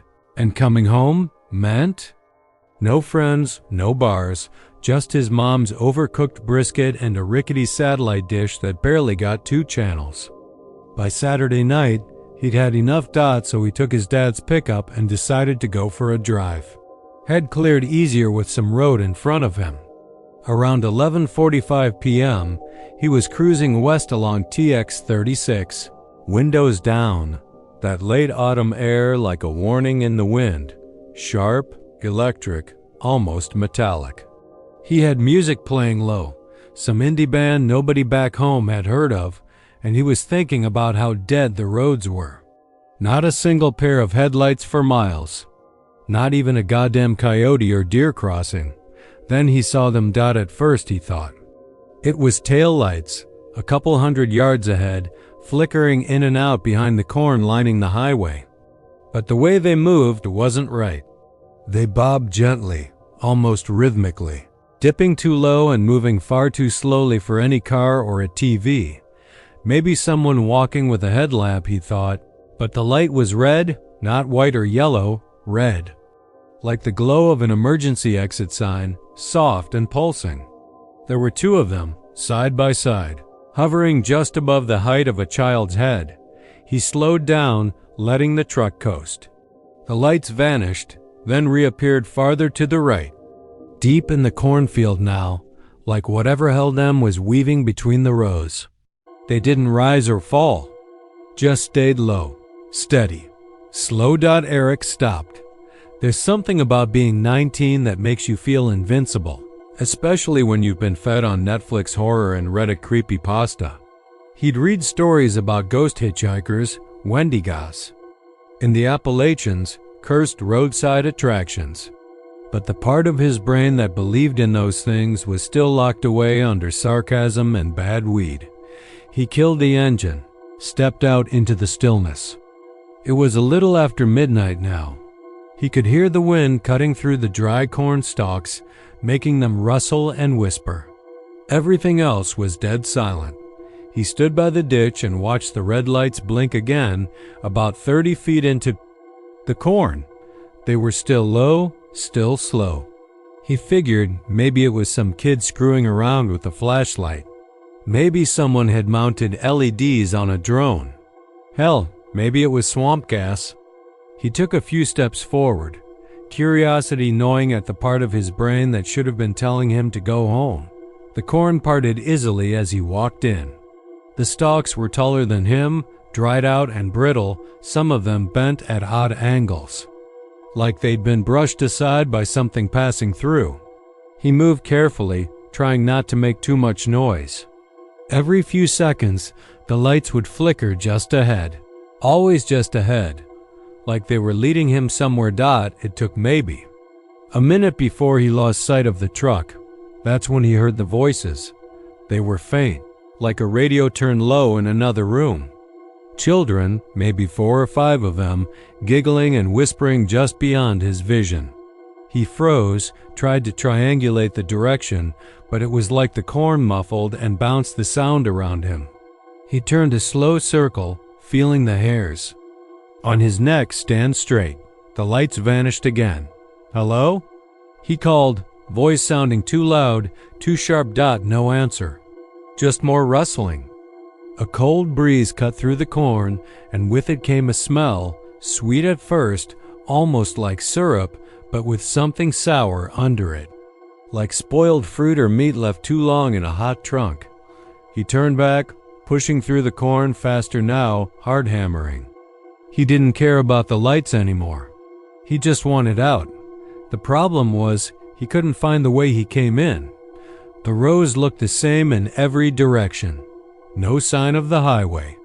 Just endless brown stalks and that cloying smell getting stronger. He started running, crunching through the dry earth, brushing past leaves that felt too soft, too fleshy. Then, a light red closer this time. Much closer. He stumbled backward, tripping over a half-buried irrigation pipe, landing hard on his tailbone. When he looked up, the lights were only a few feet away, maybe 6 or 7. But this time, they weren't moving. They were just hovering. Behind them, a shape began to emerge. Small, thin, like a child, maybe 6 years old. Except it wasn't right. Its arms were too long, its legs too short. And its face, or where its face should have been, was covered in smooth, grayish skin like wet clay. No eyes, no mouth. Just red lights glowing from where the eyes should be. It cocked its head, bird-like. And then it took a step. Eric screamed. Loud, wordless, primal. He scrambled backward, then turned and ran, not caring which direction. He plowed through the corn until his lungs burned and his legs threatened to give out. When he finally broke through the edge of the field, he collapsed into the ditch beside the road, gasping. The truck was there, every window covered in small, greasy handprints, dozens of them smeared and overlapping. Each one too small, too narrow-fingered to be from any human kid. He didn't stop to wipe them off. He didn't even look back. He drove 90 miles an hour all the way back to Rogers, parked the truck crooked in the driveway, and ran inside. He didn't sleep that night. Didn't tell his parents. But in the morning, when his dad asked about the prints, he just said it must have been some neighborhood prank. That was a year ago. Eric doesn't drive at night anymore. He dropped out of college after that semester. Says the anxiety got too bad, couldn't focus. He's been staying in Temple, working at a car wash on the Loop. He keeps to himself mostly, talks a little too fast when you ask about his past. But if you're drinking at bodegas late one Friday and you get a few beers in him, he might tell you, real quiet, real slow, about the lights in the corn, about the smell, about the thing with no face and those two small hands. And if you ask why no one else sees them, why the cops never find anything, he'll just look at you and say, because they don't stop.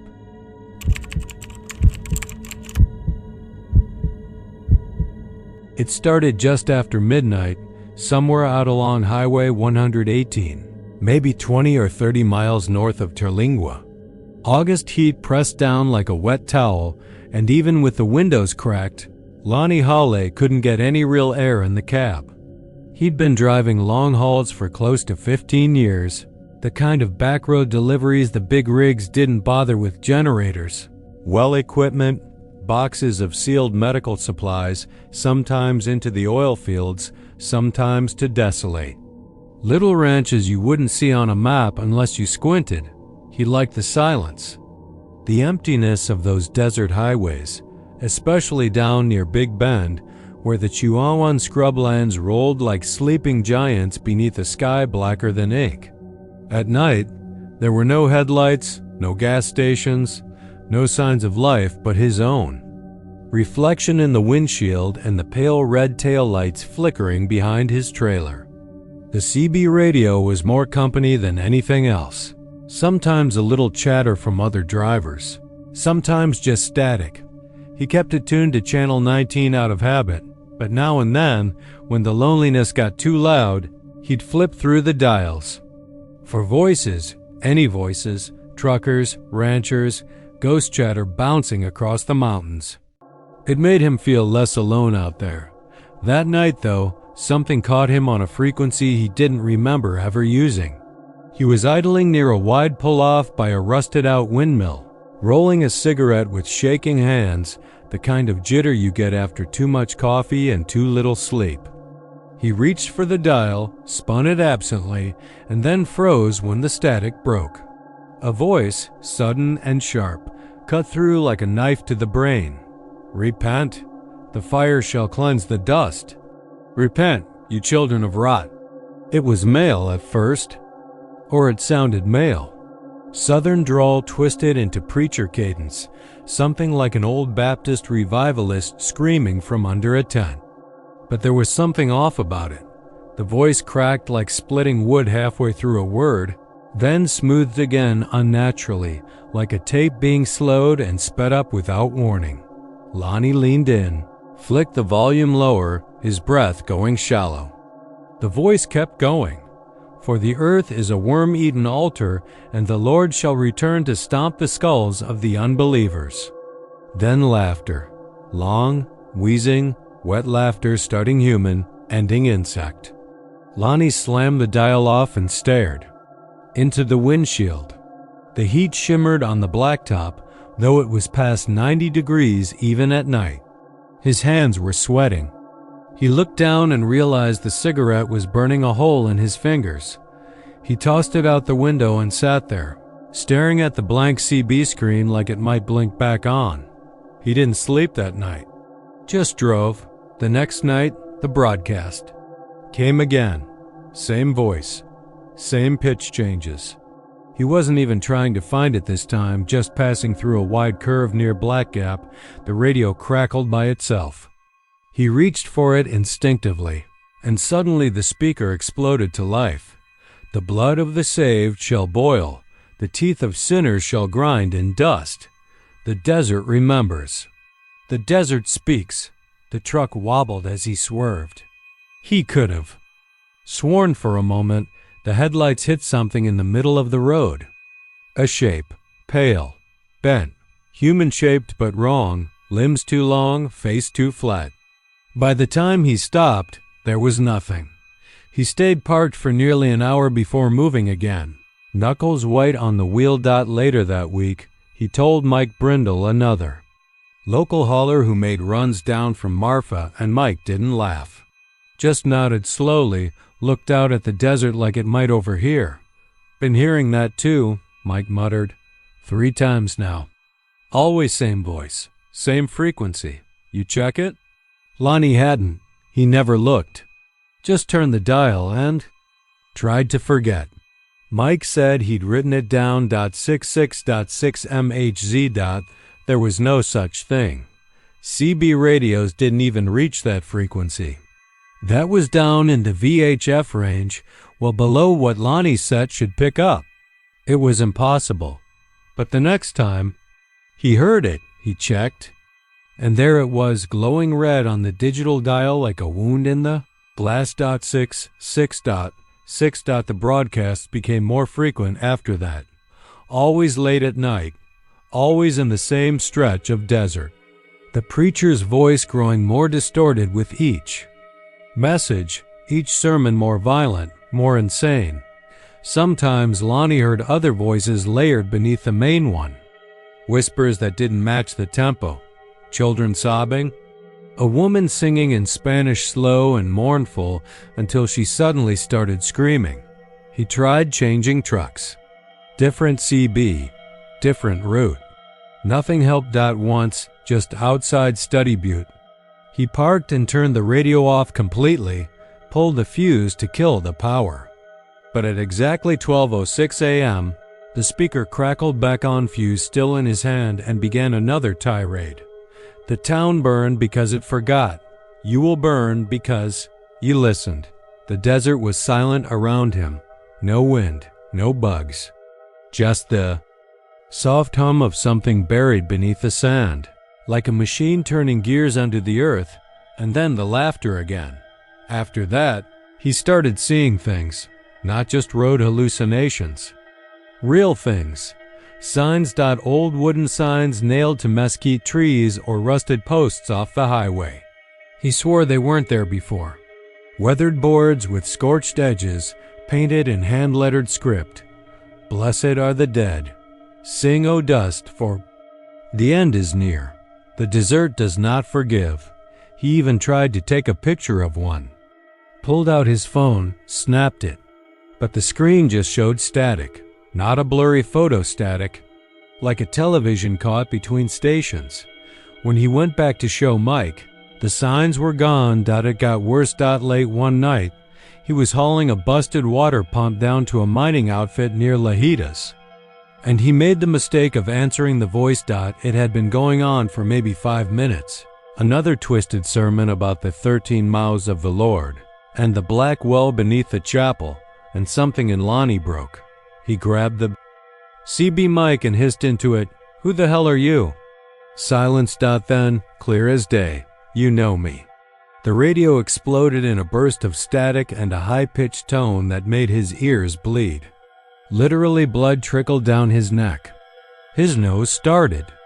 Soon after, the lights in the truck flickered. The engine stalled, even though it was brand new. And in his rearview mirror, he saw them. Figures, walking down the highway. Dozens, silent, covered in dust, eyes black. Moving in slow, stuttering frames like broken film. Their mouths didn't move, but the voice came louder than ever. The town is open. The station's never closed. The broadcast goes on. He doesn't drive that route anymore. Nobody does. Word got around. People started calling it the Ghost Town broadcast. Some said it was leftover frequencies from old military testing sites, something about Project Stargazer. Rumors of psychotronic weapons. Others whispered that a fire and brimstone preacher from Terlingua in the 1930s went mad, locked himself in the chapel, and burned it down with 37 people inside. They say he kept screaming over the church's ham radio while the flames took him, babbling in tongues until the roof caved in. But that chapel never existed. No record of it. No photos. No land deeds. Just a blank spot on the map where locals refused to go. Lonnie finally quit 2 months ago. Last anyone heard, he'd moved out to Alpine and started drinking heavy. living in a trailer with tinfoil wrapped around the walls, no phone, no radio, no mirrors. Mike went missing last week. His truck was found abandoned on the highway just north of Terlingua. CB radio still on, battery drained. Driver's door open. Inside, the only thing they found was a note scribbled in oil on the dash. The desert is not empty.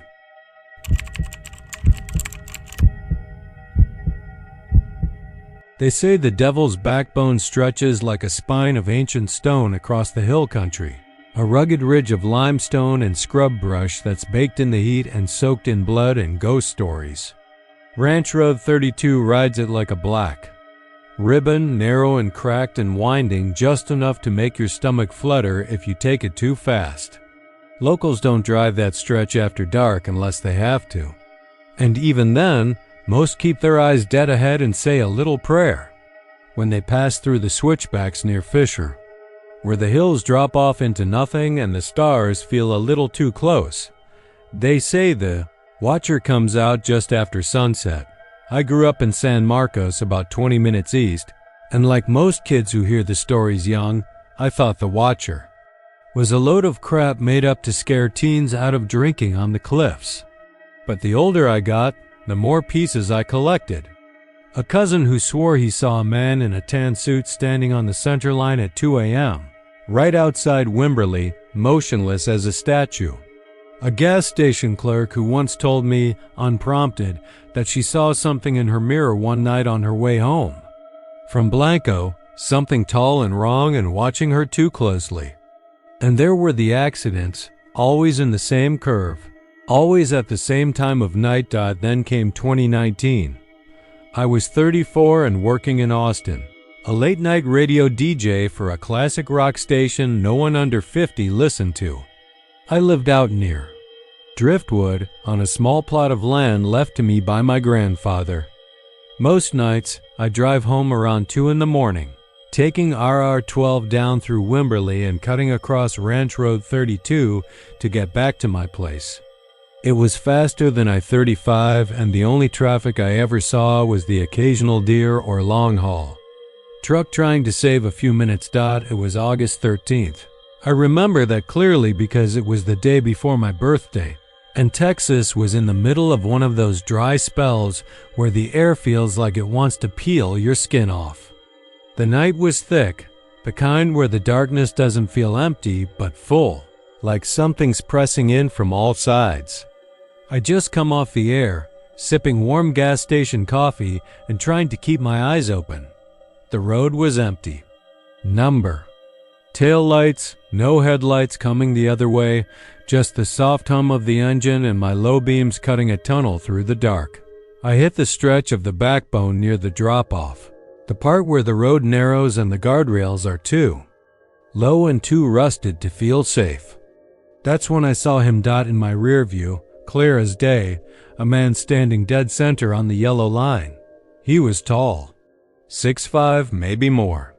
Dressed in a pale tan suit that looked old-fashioned, like something from the 50s, with pants too short at the ankle and shoes that caught the light just enough to seem polished. But what froze me, what made my gut clench like I'd swallowed a bag of ice, was his face. There wasn't one, not a blur, not a shadow, just a blank smear like someone had taken a paintbrush to a photograph and wiped it clean. No eyes, no mouth, no nose, just WRONG. I blinked, hard. Looked again, he was gone. Then he was standing directly in front of my car. I slammed the brakes. The truck fishtailed on the gravel shoulder, and for a second I thought I was going over the edge. When I stopped, heart hammering in my throat, I looked up. Empty road. No man. I sat there for a minute, trying to calm down, thinking maybe I'd dozed off for a second. Maybe it was the heat or the coffee or the late hours. But then, my phone buzzed. No signal. Weird, but not impossible out there. Still, I couldn't shake the feeling that something had shifted, like I'd stepped sideways into a pocket of the world that didn't quite fit. I eased the truck forward, 10 feet, 20. Still nothing. The road curved ahead, disappearing. Into the darkness like a tongue. That's when I heard the whisper. Not through the radio. Not outside the truck. Inside right next to my ear. You shouldn't be here. I whipped around, expecting to see someone in the back seat. No one. Just the faint smell of old paper and dust, like a closet that hadn't been opened in years. Floored it. Didn't stop until I pulled into my gravel drive, tires skidding, heart pounding. I didn't even shut the truck door. Just went inside, locked every bolt, and sat in the dark with my shotgun across my lap until the sun came up. I told myself it was a hallucination, sleep deprivation, but it didn't feel like one. It felt deliberate, like something wanted me to see it. Over the next few weeks, it got worse. Every night I took that road home, I'd catch glimpses. A flash of tan on the shoulder. A faceless figure standing beside a tree. Once, I swear I saw him in the passenger seat, reflected for a split second in the window before vanishing. Then people started dying again. 3 wrecks in as many weeks, all along that same stretch. All single car, all after midnight. Locals whispered about the watcher, said he was warning people. Others said he made the accidents happen. Drew people off the road somehow. I needed answers. I started digging, old newspaper clippings, historical. Records, anything I could find. Most of it was folklore, vague and contradictory. But one story stuck out. In 1952, a man named Thomas Grady disappeared near the Backbone. He was a preacher, well-respected, had a family. One night, his car was found parked neatly on the shoulder, keys still in the ignition, but no sign of him. Witnesses said he'd been behaving strangely in the weeks before, talking about seeing the man with no face and how he was watching the road for sinners. His body was never found. The strange part? He'd been wearing a tan suit. I reached out to his granddaughter, an old woman living in Blanco now. We talked on the phone. She told me her grandfather had changed in the last months before his disappearance. Claimed he'd been chosen to guard the road, that something old and powerful had shown itself to him, and he wasn't afraid anymore. Her last words stuck with me. He said the road needed a watcher, that if he left, it would come for someone else. I hung up and stared at myself in the mirror for a long time. That night, I took a different way home. Avoided the Backbone entirely. But it didn't matter. He was still there. Standing in the field behind my house. Same tan suit. Same faceless head tilted just slightly toward me. Not moving. Just watching. And then like smoke, he was gone. I don't drive at night anymore. Hell, I barely leave the house after sundown. But sometimes, I hear the whisper, you shouldn't be here. I think I know what he means now. Wasn't just a warning. It was an invitation. And if I go back down that road, if I stop where the stone drops away and the night goes still, I don't think I'll come back, because maybe the watcher isn't. Guarding the road? Maybe he is the road. And maybe, just maybe, it's my turn.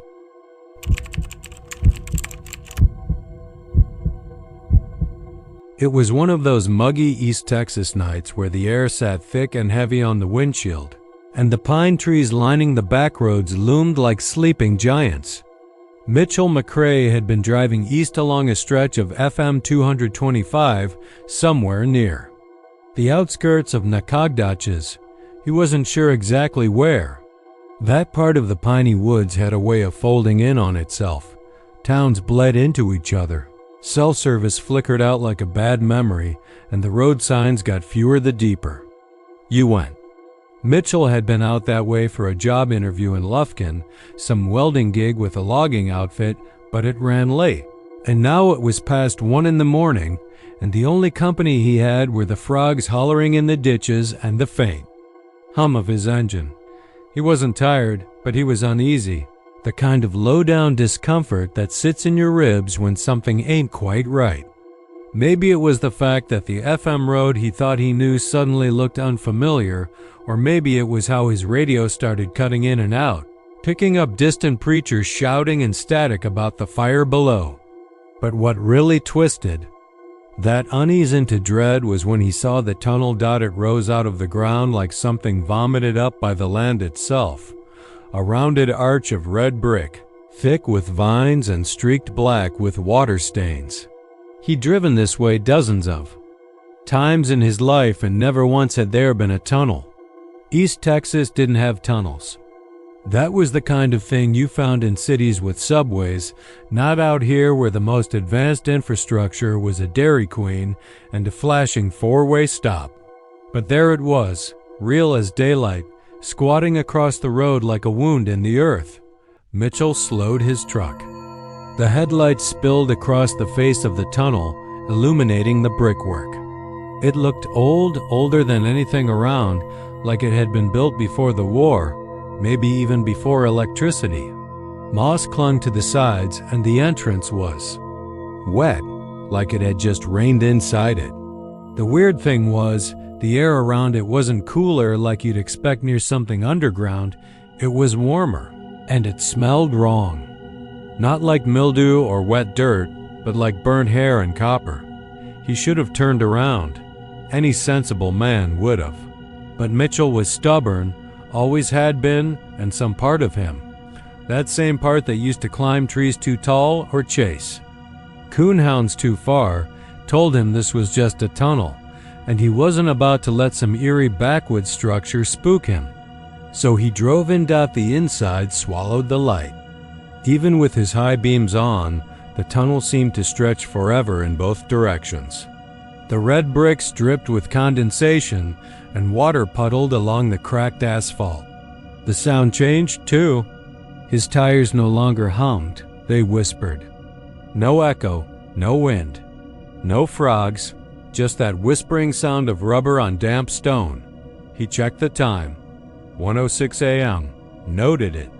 Something to tell Cassie when he got home. She always said he came back with the strangest stories, and he figured she'd roll her eyes at this one. He tapped the dashboard clock, just out of habit. The numbers didn't change. He kept driving. After 5 minutes, he expected the tunnel to end. It didn't. 10 minutes, still inside. The walls never curved, never opened up, just that same red brick slipping past his windows, wet and glistening. The air smelled thicker now, almost metallic, and his headlights started flickering. At the edges. His phone was dead. Not just no service, but a black screen like the battery had been ripped out. He turned off the radio. It was just static, mixed with the faint sound of ... whispering. No, not whispering, chanting, low, rhythmic, like a funeral procession heard through the ground. He rolled up the windows. The sound didn't go away. Mitchell's stomach tightened. His palms sweated on the wheel. He pressed harder on the gas. 70, 80. Still the tunnel didn't end. The dash still read 1:06 a.m., then came the scratching. Not loud, not like claws on metal, but subtle. Like fingernails tracing. Along the outside of the truck. From back to front. Slow. Deliberate. He looked in the rearview mirror. Nothing. But the fog started creeping in through the vents, a mist so cold it made his teeth ache. The chanting got louder. He finally screamed. Punched the steering wheel, cursed out loud, begged the tunnel to end. And then, as suddenly as it had started, the tunnel opened up. He burst out into moonlight. Same road, same FM 225, except everything was wrong. The truck stuttered and slowed as if it had been pulling a trailer full of lead. The engine whined. The windshield was streaked with green. He stopped the truck, jumped out, heart hammering. The entire vehicle was covered in moss. Real moss, thick, wet, pulpy, even inside the wheel wells. He scraped it off with shaking hands. It clung like skin. The trees were the same. The moon was in the same spot. But there was no tunnel behind him. Just road. Mitchell got back in the truck, checked the time, 1:06 a.m., same on the dash. Same on his phone, which now turned back on like nothing had happened. He drove the rest of the way home in silence, windows down despite the cold, every few seconds checking the rear view. Told Cassie, of course. She didn't believe him. Said he'd probably just fallen asleep at the wheel and imagined the whole thing. But he knew better, because every clock in the house stopped at 1:06 a.m. that night. The stove, the microwave, even his old Casio watch on the shelf, all frozen. He tried going back days later. Brought friends, drove the same stretch of road, no tunnel. Not even a hill it could have been under. Just flat East Texas 2-lane and pine woods thick enough to get lost in for a week. He gave up eventually until one night 2 weeks later when he found moss under his fingernails. He swears he hadn't been outside. That's when the dream started. He's back in the tunnel now, most nights. Driving endlessly, time stuck at 1:06. Something walks beside the truck now. He doesn't see it, but he hears it. Long wet steps on stone, a dragging sound like a bag of bones behind it. Sometimes he sees a handprint form in the fog on his passenger window. Sometimes in the dream, he looks over, and it's not empty anymore. He hasn't told Cassie about that part. Some things are better left unsaid, but if you ever find yourself driving FM 225 near Nacogdoches and come across a red brick tunnel that shouldn't be there, don't go in. Just don't, because if you do, no matter how far you drive or how long you're gone, you'll always come back at 1:06 a.m. and something might be riding with you.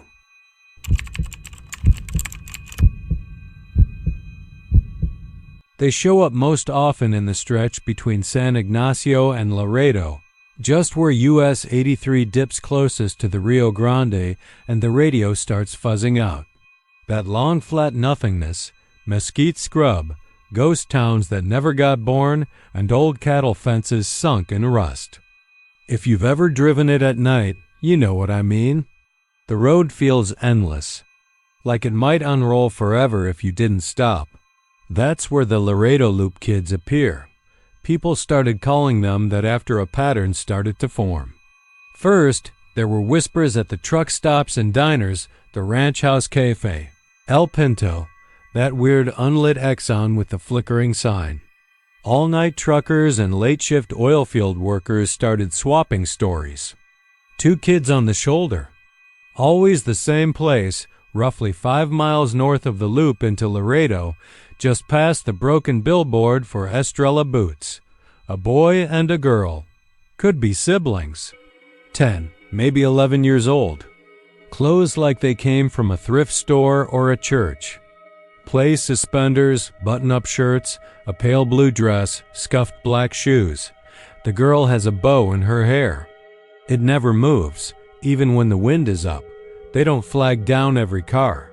Just one now and then. And if you're the one they choose, they step forward slowly, raising a single hand. Not waving, exactly. More like testing the air. People say their eyes are wrong, too wide, too still. The boy never talks. The girl does, though not much. Just asks for help. Says their parents broke down. Says they live over yonder. Gesturing vaguely at the brush. Always that same phrase. Can we ride with you a little ways? A woman named Carla Viga gave them a lift in early March. She was heading back to Laredo after visiting her sister in Zapata, just after midnight. She told her brother later that the kids looked out of place, like maybe they were part of some weird church group or homeschooled or something. She hesitated when they stepped up, but the girl smiled and said, "Our mama said you'd help." 5 miles later, her engine sputtered and died. Nothing dramatic. Just a slow choking cough, then silence. She coasted onto the shoulder and turned. To tell the kids they'd have to wait, but the back seat was empty. She swears she never heard a door open. She checked the shoulder, the ditch, even the trunk. thinking somehow they'd snuck back there. Nothing. Her phone was dead too, though it had been charging the whole drive. She sat there in the dark for almost an hour, staring at the rearview mirror, certain she'd see them standing behind the car. A border patrol truck finally came by. The officer gave her a ride into town and called a tow. The mechanic said there was nothing wrong with the engine. No leaks, no blown gaskets, no bad fuses. It started fine the next day, but Carla wouldn't drive that stretch again. She quit her job and moved to Corpus a month later. Said she kept hearing small voices outside her apartment at night, whispering in the same tones the girl had used. Like someone trying to remember how to sound human. A month after Carla's story got around, a trucker named Hoyt Simmons disappeared. That's when the story got real. He drove long hauls between McAllen and San Antonio. Straight shooter. Vietnam. Vet. Didn't drink. His wife called the sheriff when he missed his check-in. They found his rig just north of Laredo, pulled off the road near a cattle gate. Engine off, doors open, keys in the seat. The cab was neat, except for a melted chocolate bar on the dash and a strange set of small handprints on the inside of the windshield. No prints matched Hoyt's. They brought in dogs. Nothing. No sign of a struggle. No sign he'd gone far. His GPS said he'd pulled over 5 miles after his last recorded stop. That stretch got a reputation. Even the state troopers don't linger there unless they have to. They'll pull someone over before or after, but not in that specific bend. The official line is that there's nothing unusual, but that's government talk. On the ground, the locals know better. There's a pattern to it now, like a story trying to tell itself. The kids don't show up every night, but often enough to keep people uneasy. Some think it's a ghost thing.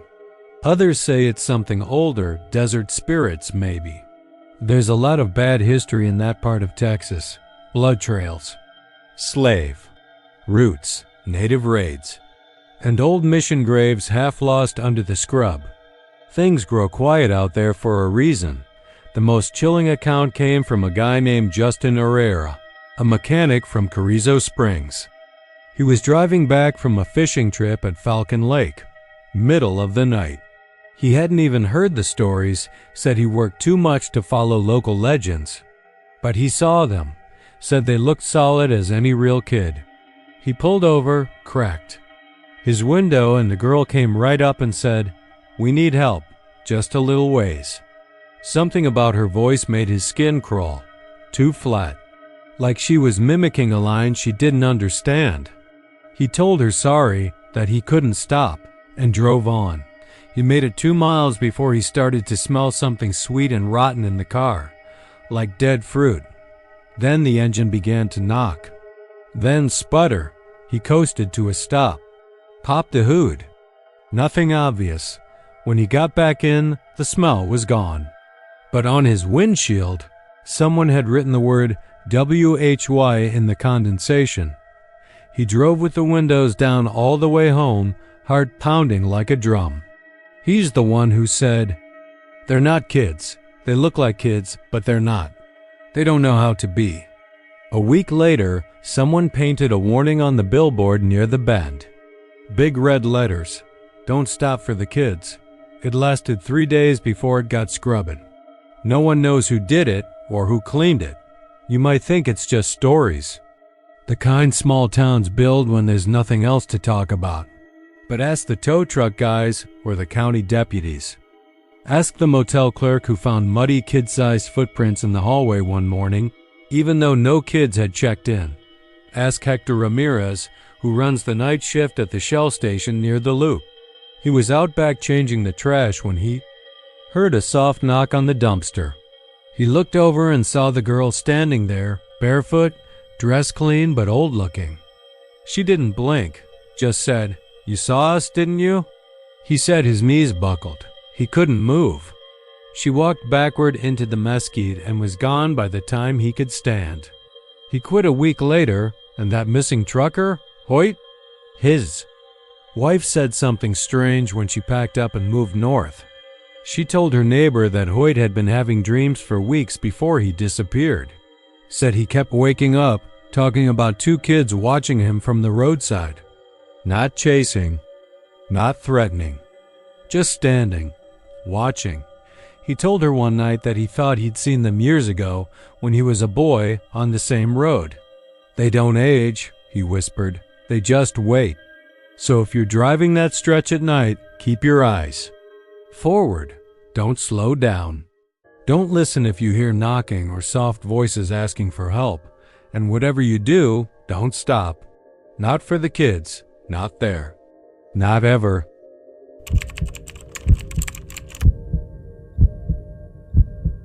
You'll hear her before you see her, a soft humming like a lullaby.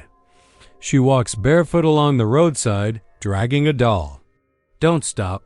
People who stop either lose time or forget where they were going entirely. It started with one of those westbound detours you don't plan for. I was heading toward El Paso from San Antonio for work, a long stretch of I-10, cutting straight through the dry gut of Texas. It's a bleak road. Hot wind through the vents, sun frying the dashboard, endless scrubland and dust-blown fences on both sides like the earth gave up trying to grow anything decent after Junction. But that day, somewhere outside Fort Stockton, around mile marker 264, I hit traffic. A long line of brake lights where there shouldn't be any. Word from a trucker over the scanner was a flipped semi 2 miles ahead. No ETA. Could be an hour or more. The map showed a thin gray squiggle called Farm to Market Road 1776 that hooked northwest toward Pecos, then looped back to I-10. It had had maybe 30-40 minutes tops. I figured it'd be better than sweating behind an idling 16-wheeler in a baking line of pissed-off commuters. So I peeled off the highway and took the detour. There's something about those FM roads. They feel older than the highway. Forgotten by the modern world, built on bones and cattle trails. The pavement cracks differently, and the fences sag just a little more. FM to 1776 was no exception. 2 narrow lanes of faded blacktop cutting through golden brown fields. Mesquite. Trees twisted like arthritic hands. Windmill skeletons turning lazily in the heat shimmer. And not a single car in sight. Just me, my rental sedan, and a road that felt like it hadn't been used in years. I'd been driving maybe 15 minutes when I heard it. The humming dot. At first I thought it was the car, maybe something with the AC belt or a drone from the fatalities. Tires on rough pavement, but it had a tone to it, a melody. Slow, soft, like a child humming a lullaby. I turned off the AC, rolled down the window. The humming got louder, not mechanical, not radio interference. It was coming from outside. Up ahead, maybe 50 yards along the shoulder, I saw her. A little girl, barefoot, maybe 8-9 years old. She wore a pale yellow dress stained with dirt and dried grass. Her hair was long and dark and fell over her face. She walked slowly along the edge of the road, dragging a stuffed doll behind her. The thing was filthy, one eye missing, the fabric shredded like it had been chewed by coyotes. And all the while she hummed, "Now I'm not a heartless man. I've got a daughter back in San Marcos." So I did what any decent person would do. I slowed down. I figured maybe she'd gotten lost, wandered from a ranch house or a busted-down mobile home. This stretch of Texas has more dead homesteads than living ones. I rolled the car alongside her, leaned across the seat, and called out, "Hey, you okay? You lost?" She didn't look at me, just kept walking, humming, dragging that doll. I pulled over, left the engine idling, and got out. The heat hit me like an oven door. Cicadas buzzed in the distance. The air had that heavy, sun-baked stillness that makes the world feel hollowed out. I called to her again. Nothing. Just that eerie tune, a lullaby I couldn't place, but felt like I'd heard in a dream once. Or maybe in a nightmare. I stepped closer. 5 feet. 4. Something was wrong. Her feet were raw, blistered, as if she'd been walking for days. The soles were black with dirt, but she left no prints in the dust. The doll's head lolled on a threadbare neck, its mouth torn open in a stitched scream. Then she stopped, still, facing away, still humming. And then she turned her head just slightly, just enough that I could see part of her cheek, her eye. Her eye wasn't right. It wasn't just glazed or unfocused. It was too still, too hollow, like something pressed. And behind it that wasn't human. Her skin looked gray, not from dirt, but from underneath.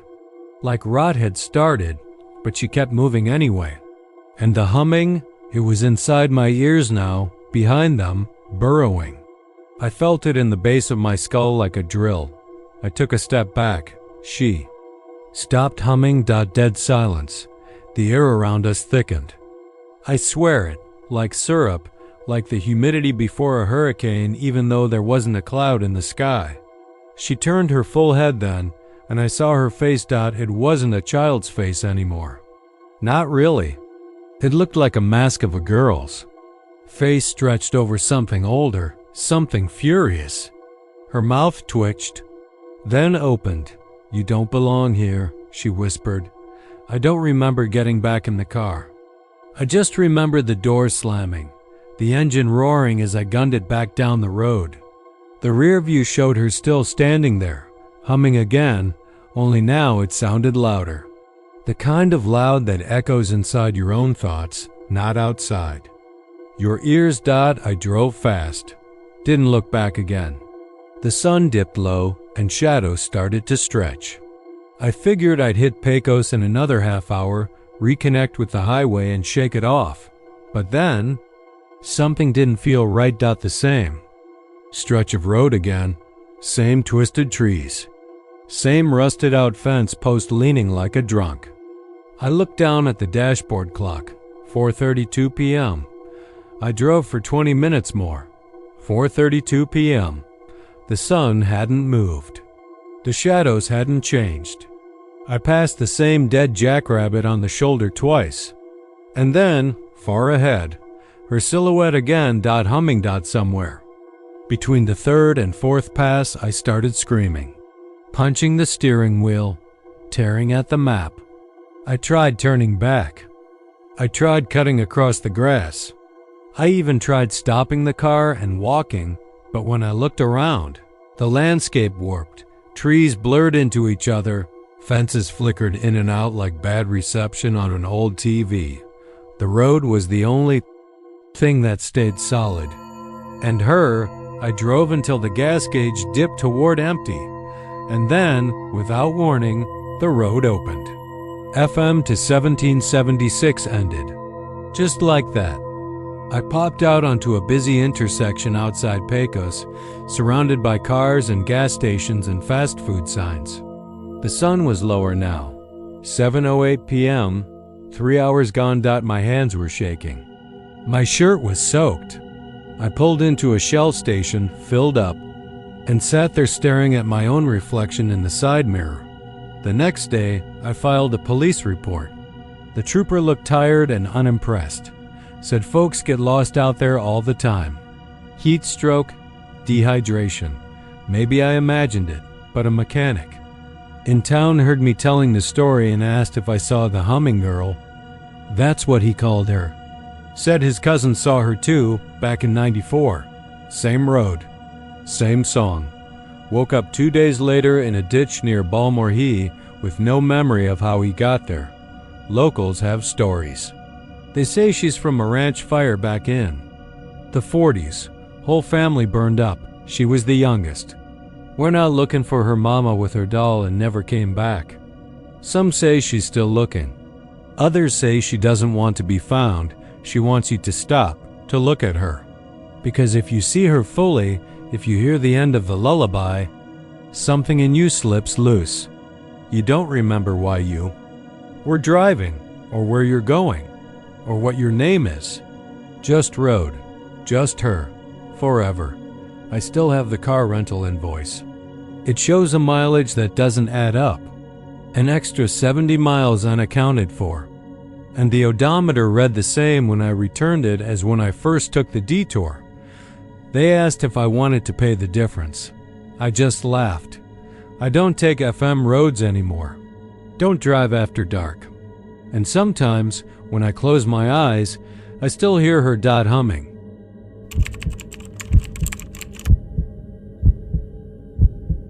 They say the stretch of Highway 95 between Flatonia and Moulton has always had something wrong with it, like the land itself was pissed off about being paved over. Locals don't talk much about it, but truckers do. You catch them sometimes, smoking behind diners off I-10, trading stories like cigarette burns, and sooner or later someone brings up the fog.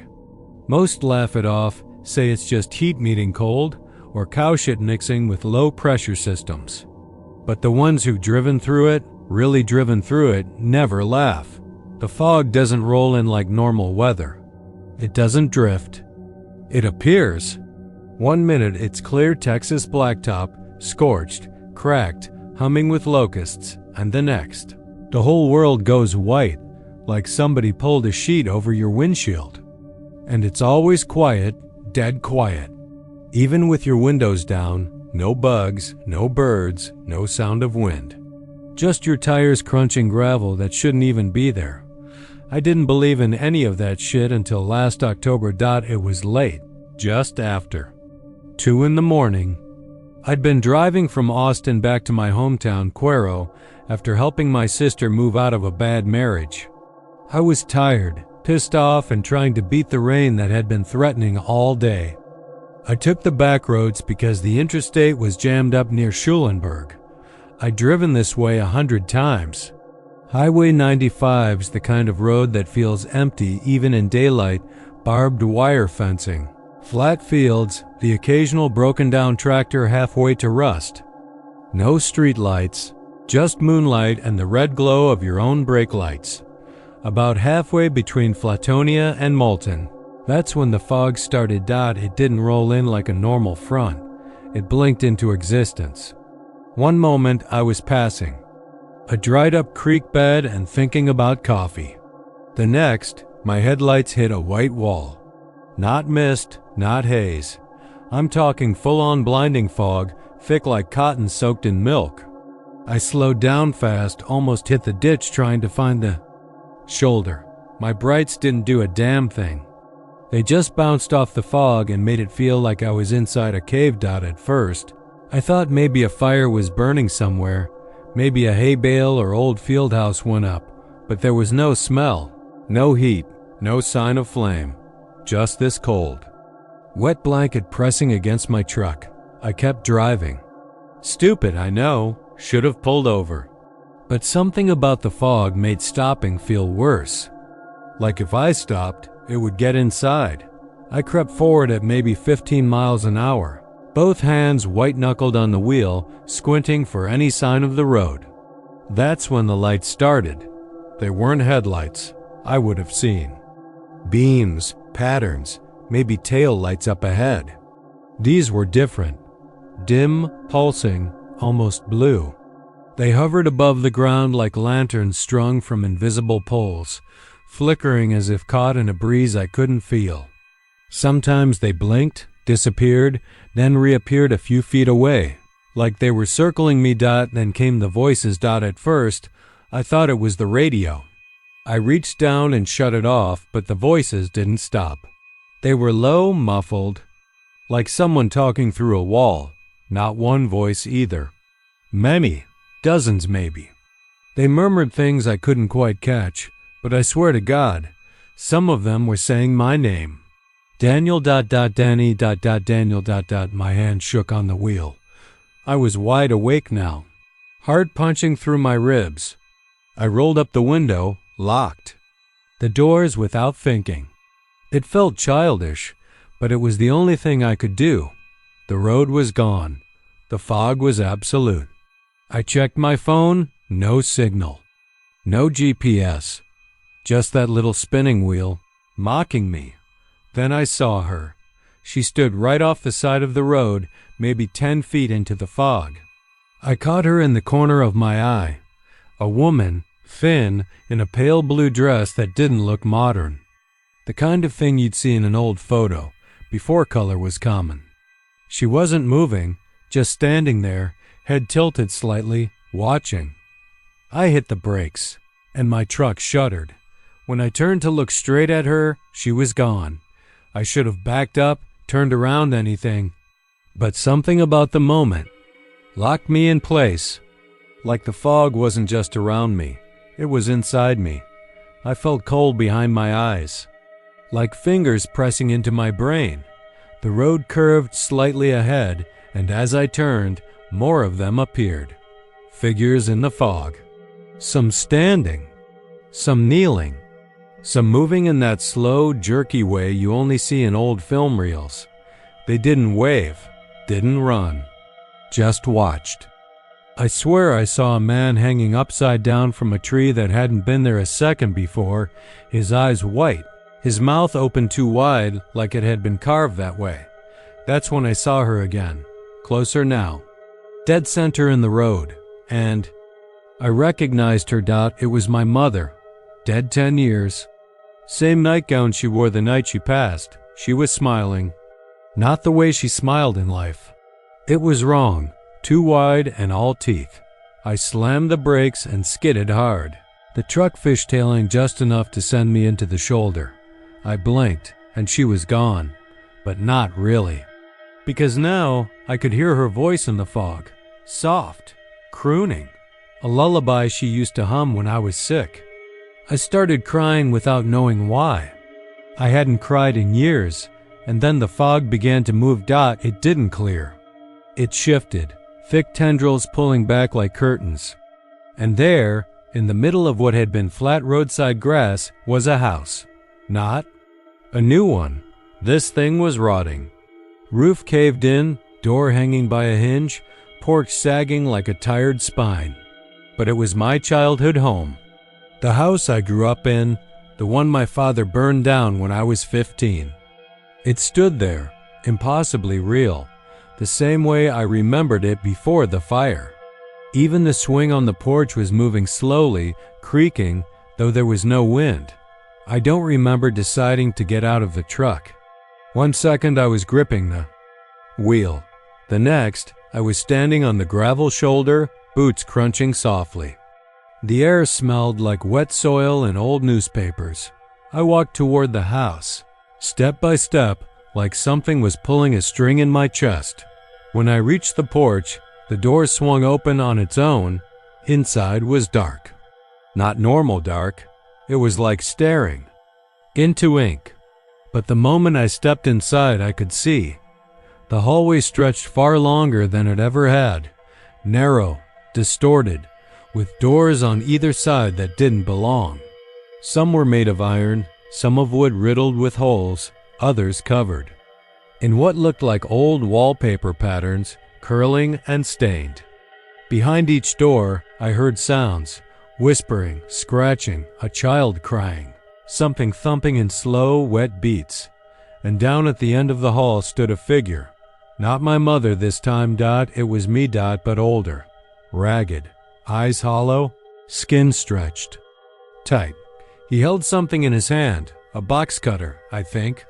His arm trembled as he raised it, then he smiled. Same smile my mother had in the road. I turned and ran. I don't remember getting back to the truck. The next thing I knew, I was driving again, tires skimming pavement, fog lifting behind me like smoke from a funeral pyre. The voices stopped. The lights blinked out. And the world returned. I didn't stop until I hit Cuero. I parked in front of the Whataburger, walked inside shaking, and ordered a coffee I didn't drink. Later that week, I drove back in daylight. Nothing. No house, no figures. Just the usual fields and fences, but I know what I saw. And sometimes, on the edge of sleep, I hear her voice again, humming, calling me back to that stretch of 95. And one day, I don't know when, I think I might go.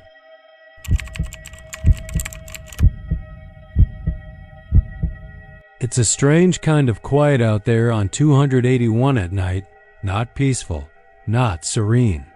It's the kind of quiet that feels intentional, like something holding its breath, waiting. Locals say there's something wrong with the stretch just south of Falfurrias, past the last gas station for 20 miles. That's where the mesquite starts getting thick, like a wall of twisted branches and thorns trying to reclaim the road. Folks drive faster through there, not because they're in a hurry, but because they want to get through that part without stopping. Trooper Nelson didn't believe in that kind of thing. Superstition was for bored ranchers and high schoolers. Out spotlighting deer. He was a clean-cut, by-the-book guy, ex-Army, the kind who'd never seen a ghost and would mock you for saying you had. That changed last September. He was parked on the shoulder just past mile marker 142, engine idling, windows down to catch a bit of breeze. Night was hot, windless, and full of the chirring of crickets and cicadas. His patrol car lights were off. Just the dim green glow of his dashboard painting the inside of the car. He was filling out paperwork when he noticed a flicker of movement in the brush across the road, low, maybe 2 feet off the ground like a coyote or stray dog. Then he saw the eyes, dozens of them. At first he thought they were just reflections, animal eyes catching stray light, but there was no moon that night and his headlights were off. The glow was faint but steady, pale green. Maybe 30 pairs, maybe more, all at the same height, spaced too evenly apart, too symmetrical. And they didn't blink, didn't move, just stared as if whatever owned them was perfectly still. Perfectly aligned. He reached for his camera, the dash-mounted department-issued one he used for traffic accidents and evidence collection. He pointed it toward the eyes and snapped a picture. The screen went black. Not just the camera, the whole console. Radio, lights, dashboard. Dead. Like someone had pulled the battery. He said he felt something then, not cold, but hollow, like the air had been sucked out of the car. His ears rang, his skin prickled. He hit the ignition and the car didn't respond. That's when the eyes started to move, not forward, sideways. As one, dozens of glowing orbs sliding through the mesquite in unison, not bobbing or weaving. Like animals, but gliding, like they were mounted on rails under the earth. He said they began to form a line, stretching along the edge of the road. And then, and this detail he only told his sergeant after a week of silence and a bottle of Jack, the line started to fold, like paper, inwards, over itself. Eyes. Overlapping eyes, condensing into a tight, writhing knot of green light in the brush, before vanishing completely. When his patrol car finally started again, every warning light on the dash lit up like a Christmas tree. He drove back to the station and turned in his keys that same night, transferred the next week, refused to speak to the press or his fellow troopers, said he wouldn't even drive south of Alice anymore. That's when the stories started to pick up. People had seen the eyes before, but they hadn't talked about them. A trucker hauling cattle late one night pulled over to check a flat. Swore he saw something low and glowing in the trees, moving with unnatural precision. He got back in and drove 20 miles on a bare rim. A family heading to South Padre got a flat near the same spot. The father walked into the brush with a flashlight to find better reception. When he came back, he was shaking. Said he saw things in the trees, human shapes crouched low, unmoving, with large glassy eyes. They didn't follow him, didn't make a sound, just watched. That family turned around and canceled their vacation. I started looking into it about 6 months ago. I used to write for a small regional magazine that did long-form stories about Texas folklore, and this was the kind of thing that caught our eye. I figured it was an easy job, some urban legend, maybe something explainable like owl eyes or feral hogs. But the deeper I went, the weirder it got. There were reports going back decades, pre-internet, even pre-interstate. Ranchers would find perfectly round impressions in the dirt by their fence lines near the highway. Not tire tracks, not footprints, just dent-indentations, evenly spaced, always in a straight line, always leading toward the brush. In 1982, a Greyhound driver reported a wall of light on the highway near the 142 marker. Said it blinded him for a second, made the hair on his arm stand straight up. Thought it was a lightning strike until he realized the sky was clear and the light wasn't above. It was at eye level. In 1991, a Border Patrol agent disappeared after reporting strange movement in the brush while chasing a group of migrants. His last radio transmission was garbled, but they picked out the words, "They're watching us." His body was never found. They blamed it on cartel activity, but nothing was ever proven. I took a drive out there myself in March just to see it. Daytime, clear sky, dry heat. The road was ordinary enough, 2 lanes of cracked asphalt, sun-bleached reflectors, and a horizon that never seemed to get closer. The mesquite was dense, unnaturally so. It grew right up to the shoulder as if the trees were leaning forward, peering out. The ground was littered with bones, rabbit, coyote, snake, all stripped clean. I found mile marker 142. The post was rusted, paint flaking. I pulled over and sat on the hood of my car, drinking warm water and waiting, just looking. It was too quiet, no birds, no bugs, just the wind rattling the dry branches. Then I heard it, a low hum. Not mechanical, organic. Almost like breathing, but deeper, slower. I stood up and peered into the brush, shading my eyes, and I saw them, not glowing, not at first. Just the faintest shimmer, like the air itself was warping. Then, one by one, they flickered to life. Pairs of eyes, pale green, perfectly spaced, perfectly still. I couldn't count them all. They seemed to multiply as I stared. I lifted my phone to take a picture. It shut off. Just like Nelson said, dead. Even after I got back in the car, it wouldn't turn on, neither would the ignition. For almost 5 full minutes I sat there, paralyzed, watching the eyes. They didn't move. They didn't blink. But I could feel them, pressing in, pulling something out of me. A kind of attention that felt ancient, methodical. Not malicious, exactly, but curious, dissecting, like they were trying to decide what I was. When my phone came back to life, it was wiped clean.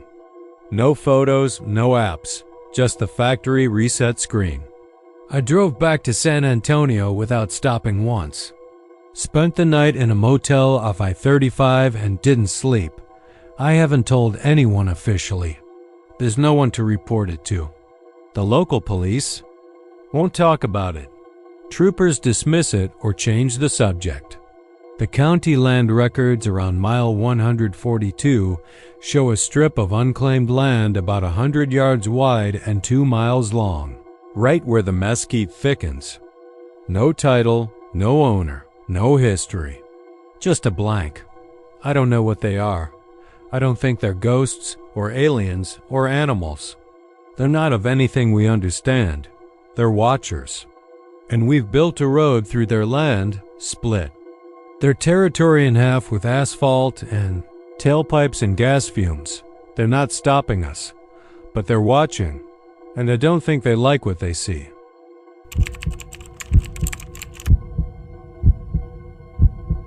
It always started just past the split, where US 84 peels away from Loop 340 and commits itself to the long, flat nothing between Waco and McGregor. That stretch of highway had a reputation, though most locals wouldn't talk about it directly. They'd wave it off with vague phrases, happens out near Woodway or somewhere near that old Baptist cemetery. But the ones who'd been out there at the wrong time of night, especially the truckers, EMTs, and the late shift gas station, Clerks had stories. None they wanted to tell twice. The first time Clay Morgan heard about it, he was nursing a Lone Star at a roadside bar off Hewitt Drive. Old place. Smelled like beef jerky and smoke trapped in the wood from before the smoking ban.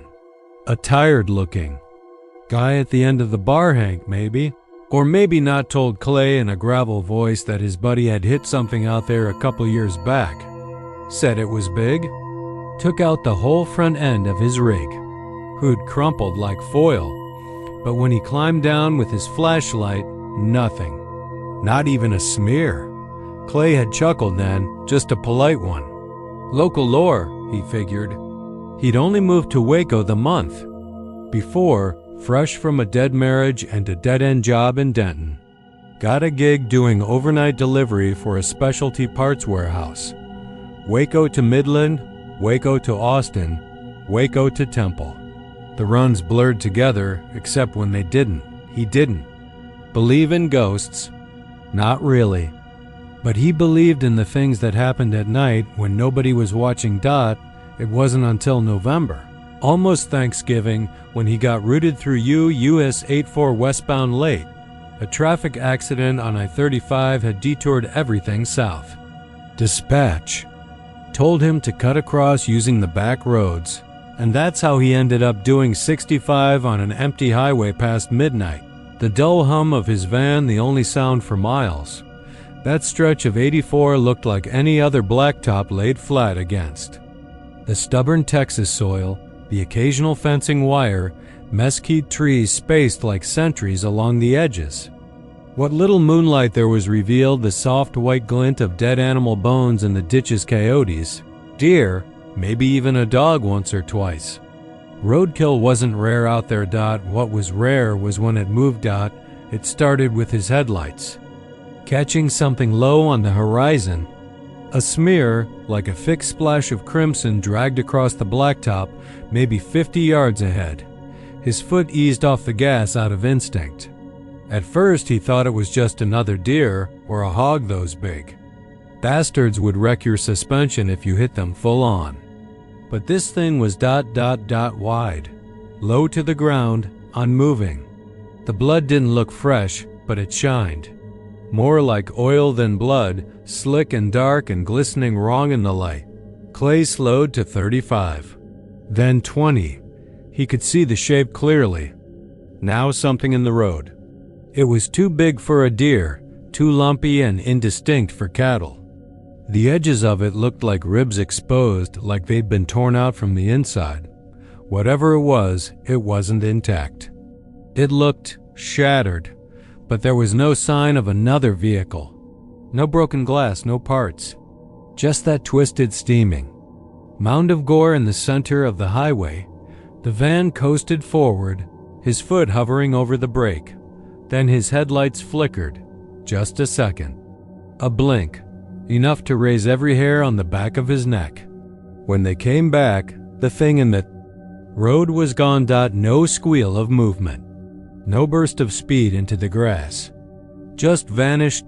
Clay stopped the van, sat there with the engine idling, hands trembling slightly. He thought about backing up, about calling it in, about pretending he'd seen nothing.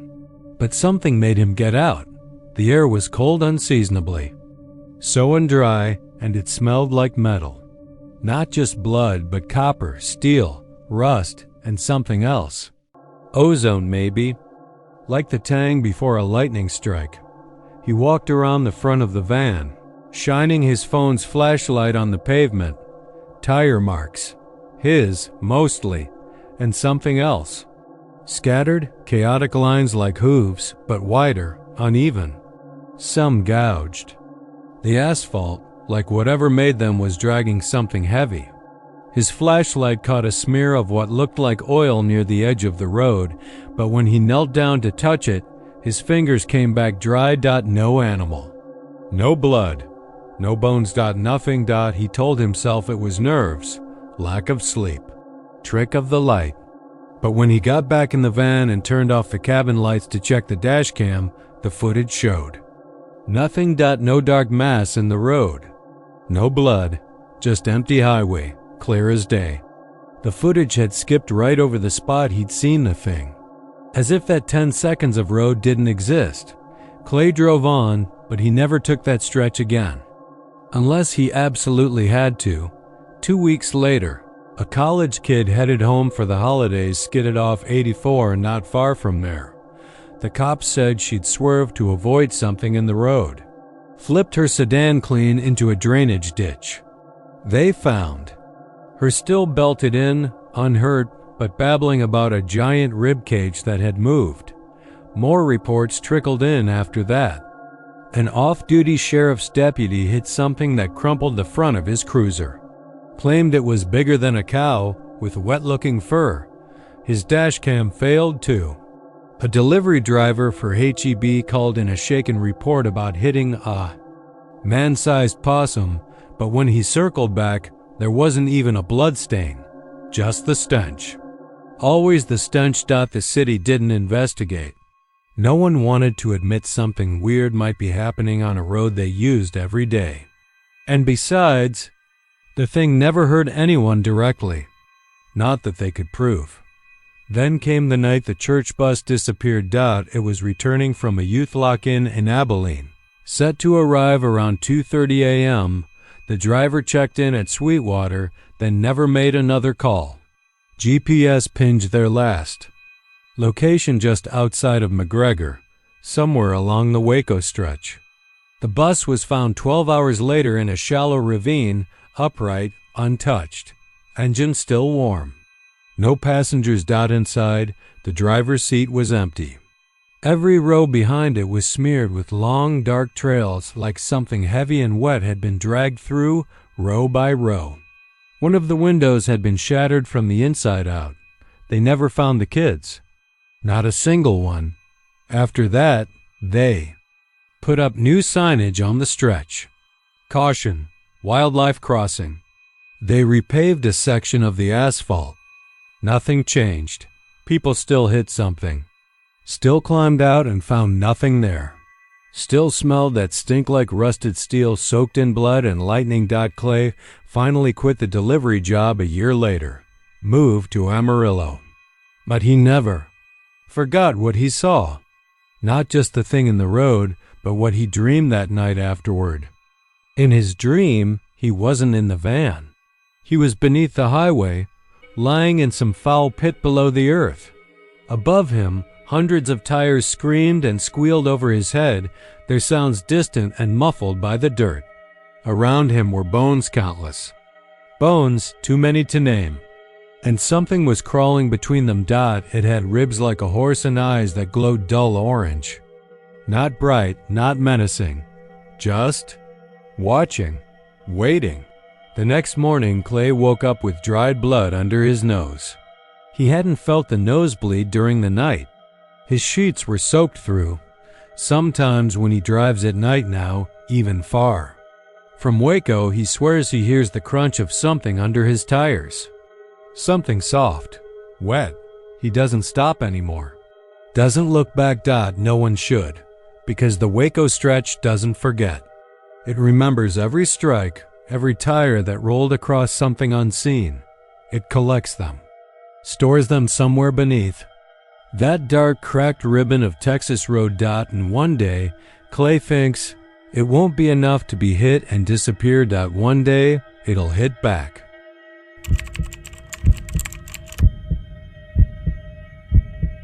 They say you don't stop on that stretch of Route 66 past midnight. Not in the Texas Panhandle. Not between Vega and Adrian, where the land flattens into a dead nothingness and the highway cuts through it like a black vein. Locals call it the hollow stretch. No gas stations. No rest stops. No lights for 20 miles. Just the wind, dust, and something else, something that crawls. I used to laugh it off. I grew up in Amarillo, third-generation Texan, raised on oil. Rigs and BBQ pits, not ghost stories. My dad used to tell tales of rattlesnakes coiled under the hood of your truck or old Comanche spirits whispering in the cornfields out in Tulia. But we knew what was real and what was just small-town talk. Then I took that drive, and now I don't laugh. It was early October 2013. I had just finished a contracting job in Albuquerque and was heading home. I was pulling a trailer, so I avoided I-40 and stuck to the old roads, took my time through Tucumcari, crossed into Texas around midnight. The sky was clear, but the moon was gone, just starlight and my headlights carving into the dark. Somewhere past the ghost town of Glenria, maybe 15 miles in, I noticed the temperature drop. Drastic too.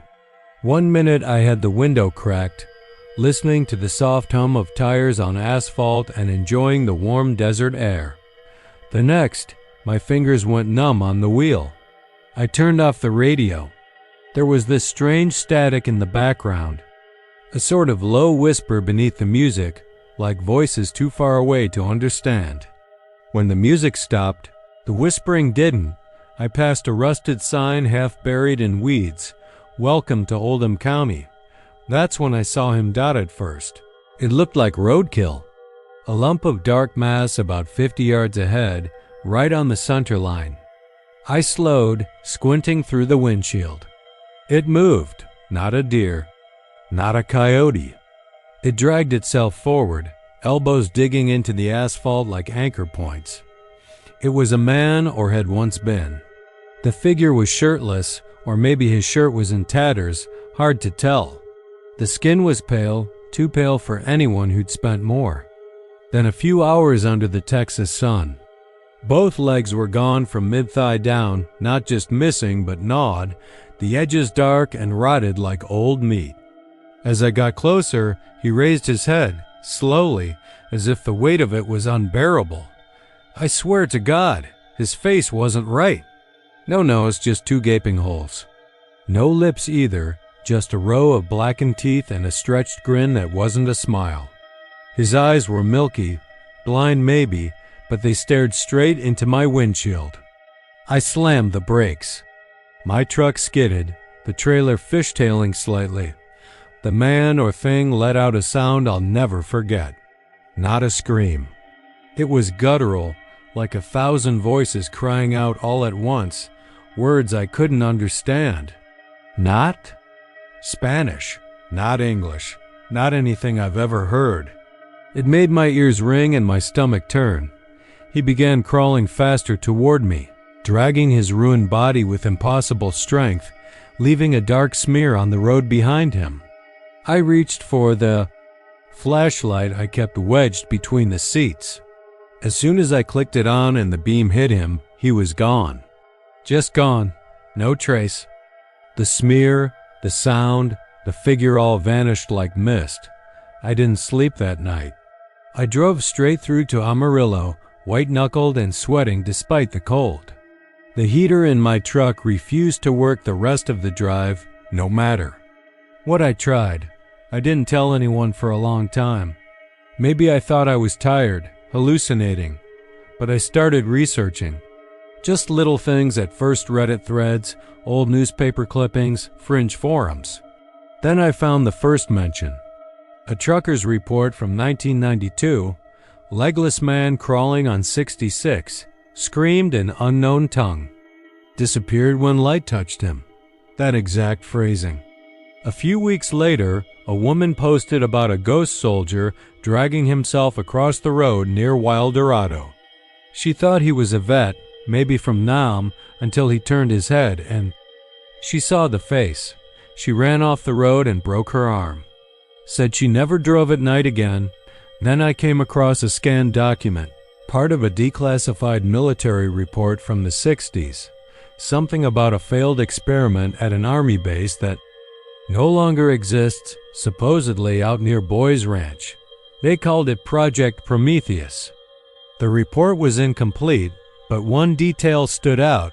Subject 3 escaped containment. Last seen headed southeast across the plains. Highly dangerous. Do not engage. No photo. No real name. Just a handwritten note. Crawls, screams. Avoid. Direct light. I started piecing things together. Stories going back decades, all along that same stretch. always between 1:45 and 2:15 a.m. Always the same crawling figure. Sometimes people tried to help him. Those people were never seen again. Others tried to film him. The footage comes out blank, or worse, corrupted with static, audio distortion. Sometimes strange voices whispering words that make no sense until you dream them. A guy out of Duma uploaded a dashcam video in 2009. 5 seconds of footage showing a pale figure in the distance. Then nothing but static and screams. He hanged himself 3 months later. I went back once. This was 2 years ago.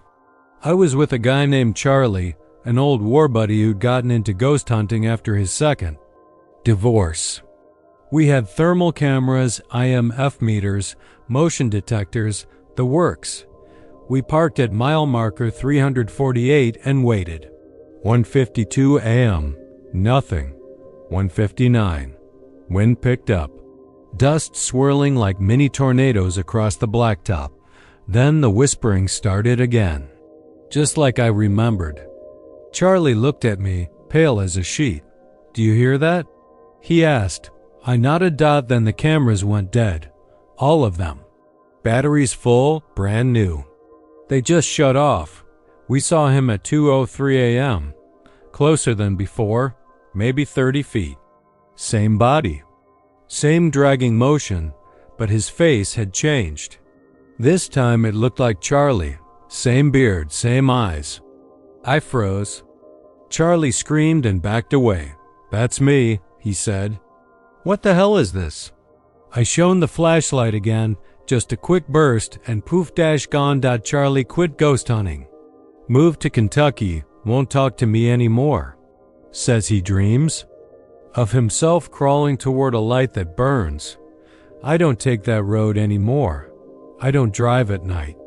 Hell, I don't even like mirrors these days.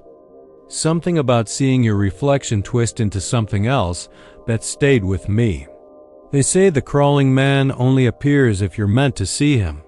That he's not a ghost or a man or even from this world. Some think he's the leftover of a broken ritual. Others say he was a soldier who saw something during a classified operation. Something so unnatural that he tried to destroy it, and it destroyed him instead. Left him to wander the dark parts of the map. Some say he was never human. That he crawled here from somewhere else, a place older than the desert, and he's looking for something. Or someone. But there's a theory I've come to believe. It's not scientific or spiritual. It's just a gut feeling. I think he was made by someone something. Made to crawl. Made to scream. Maybe as a warning. Maybe as bait. Whatever the reason, if you see him, don't stop. Don't look. Don't even blink. And whatever you do, don't let your light go out.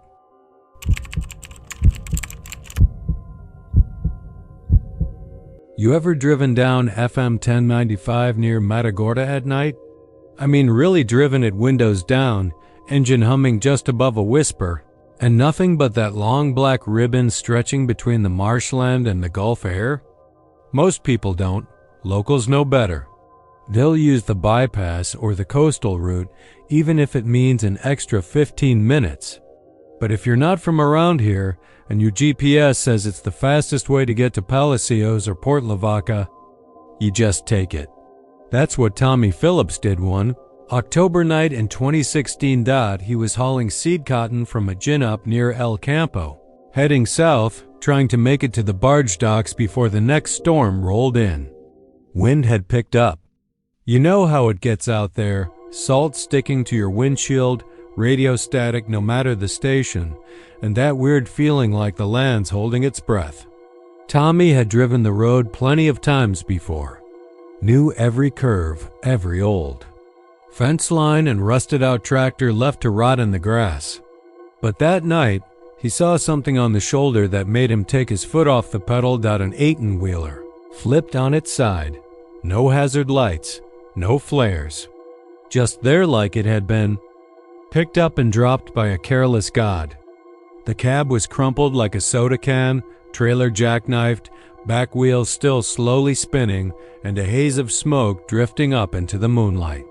Tommy swore later there were no skid marks, no torn up dirt or shattered glass on the road. Just the wreck sitting like a dead insect on the shoulder. He pulled over. Couldn't not. You see something like that, you think maybe there's someone still inside. He didn't grab his phone, didn't radio dispatch. Just got out and walked over, boots crunching dry gravel. The air dead quiet except for the hiss of something leaking underneath the truck. He reached for the passenger door.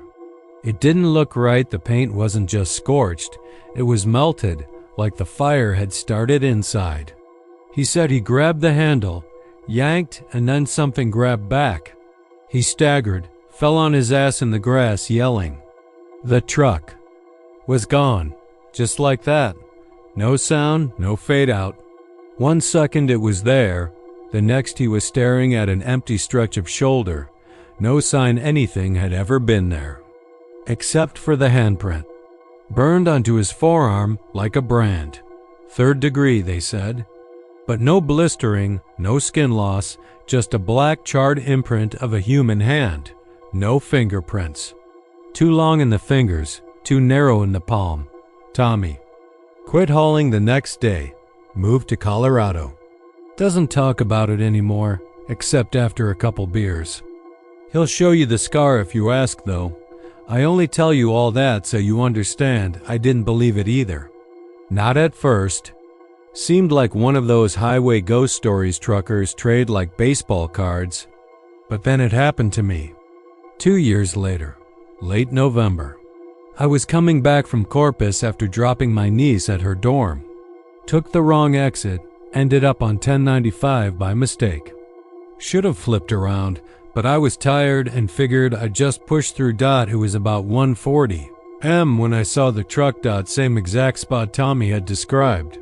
Just past mile marker 23, where the trees thin out and the power lines vanish for about half a mile. It was there upside down this time. Trailer twisted like a ribbon. Cab crushed under its own weight. There was no blood, no debris, and still no goddamn skid marks. I slowed down but didn't stop. My skin was crawling, hair standing up on my arms. I didn't look directly at it. Something in me said, don't look too long, like it was bait. I eased past, hands gripping the wheel so hard my knuckles went white. Checked my mirrors once. The truck was still there. Second time I looked, it wasn't. I made it home around 3 a.m. Wife was asleep. I went straight to the fridge, popped a beer, tried to shake it off. I didn't sleep that night. I kept feeling like something was watching from the edge of the yard. Next morning, I walked out to the garage and saw dirt on my windshield, like fingers had been dragged down the glass. 5 long streaks. Not scratches, just stains, burned in. I had the whole thing replaced. I did some digging after that. Talked to old farmers, highway patrol, local historians. Most brushed me off. But a retired sheriff's deputy, Marvin Keltner, finally sat down with me. We met at a bait shop in Matagorda. He was already half in the bag by noon, leathery face, sunburned eyes. Told me he'd worked the county for 30 years and had logged 6 different sightings of that truck between '89 and 2005. Always on FM 1095. Always near that same stretch. People called it the upside-down truck, even back then, like it was a thing, an entity. He said no 2 witnesses ever agreed on what it looked like, but some common threads came up. It always appeared wrecked. It always vanished. And anyone who touched it ended up marked in some way. One guy went blind in one eye. Another woman lost her voice completely, like her vocal cords had been burned out. There was even a story about a kid who ran up to the truck with his camera phone, tried to take pictures, and collapsed screaming. They found him a mile away, wandering barefoot, whispering in some language no one recognized. He's still in a hospital out in Victoria, catatonic. Nurses say he scratches. truck wheels onto the walls with his fingernails. I should have left it alone, but I couldn't. I needed to know why. I spent every weekend for a month driving up and down 1095, recording the trip with dash cams, thermal scopes, you name it. Nothing. But one night, Christmas Eve of all things, it came back. I was parked on the shoulder, engine off, letting the cicadas do their thing. Around 2:17 a.m., my breath fogged. It was 65 degrees outside. Then I smelled diesel. Not fresh old. Acrid, sour, like it had been rotting underground. And then there it was. Only this time, the cab door was open. I don't know what got into me. Curiosity, madness, maybe just exhaustion. I stepped out of the car, walked to the truck. I could hear metal creaking like it was still settling, even though it didn't move. I leaned into the cab. There was no driver. No body. Just an old photograph pinned to the dashboard. A little boy, probably 6 years old, standing next to a different truck, smiling. On the back, someone had scrawled in black marker, "Keep driving." I took the photo, pocketed it. The second I stepped away, the truck vanished, just blinked out. Wind kicked up like a jet had passed overhead, and then silence. My ears were ringing. I got back to the car, checked the glove box. The photo was gone. That night, I woke up gasping, choking on diesel fumes. My wife said I'd been mumbling in my sleep something about a jackknife and get the boy out. My arms were covered in grime, like I'd been underneath a truck all night. I haven't driven that stretch of road since, but I still dream about it. And every now and then, I find oily footprints on the carpet in my garage. They lead nowhere. Just stop in the middle of the floor. They say the wreck is a residual haunting, a loop of some unspeakable crash no one ever officially recorded. Some folks believe the truck never existed at all, just a psychic scar on the land, like an echo of something too violent to fade. Others think it's something else entirely. A trap. A baited hook, cast by something that doesn't care if you're a trucker, or a tourist, or a teenage kid trying to impress his girlfriend. You see it, you stop, you touch it, and then it has you. Maybe not all of you. Maybe just enough to leave. You marked, changed. They don't put warning signs up along FM 1095. But if you ever find yourself out there past midnight and you smell burning rubber and old diesel, keep driving. Don't stop. Don't look. And for God's sake, don't reach. Inside.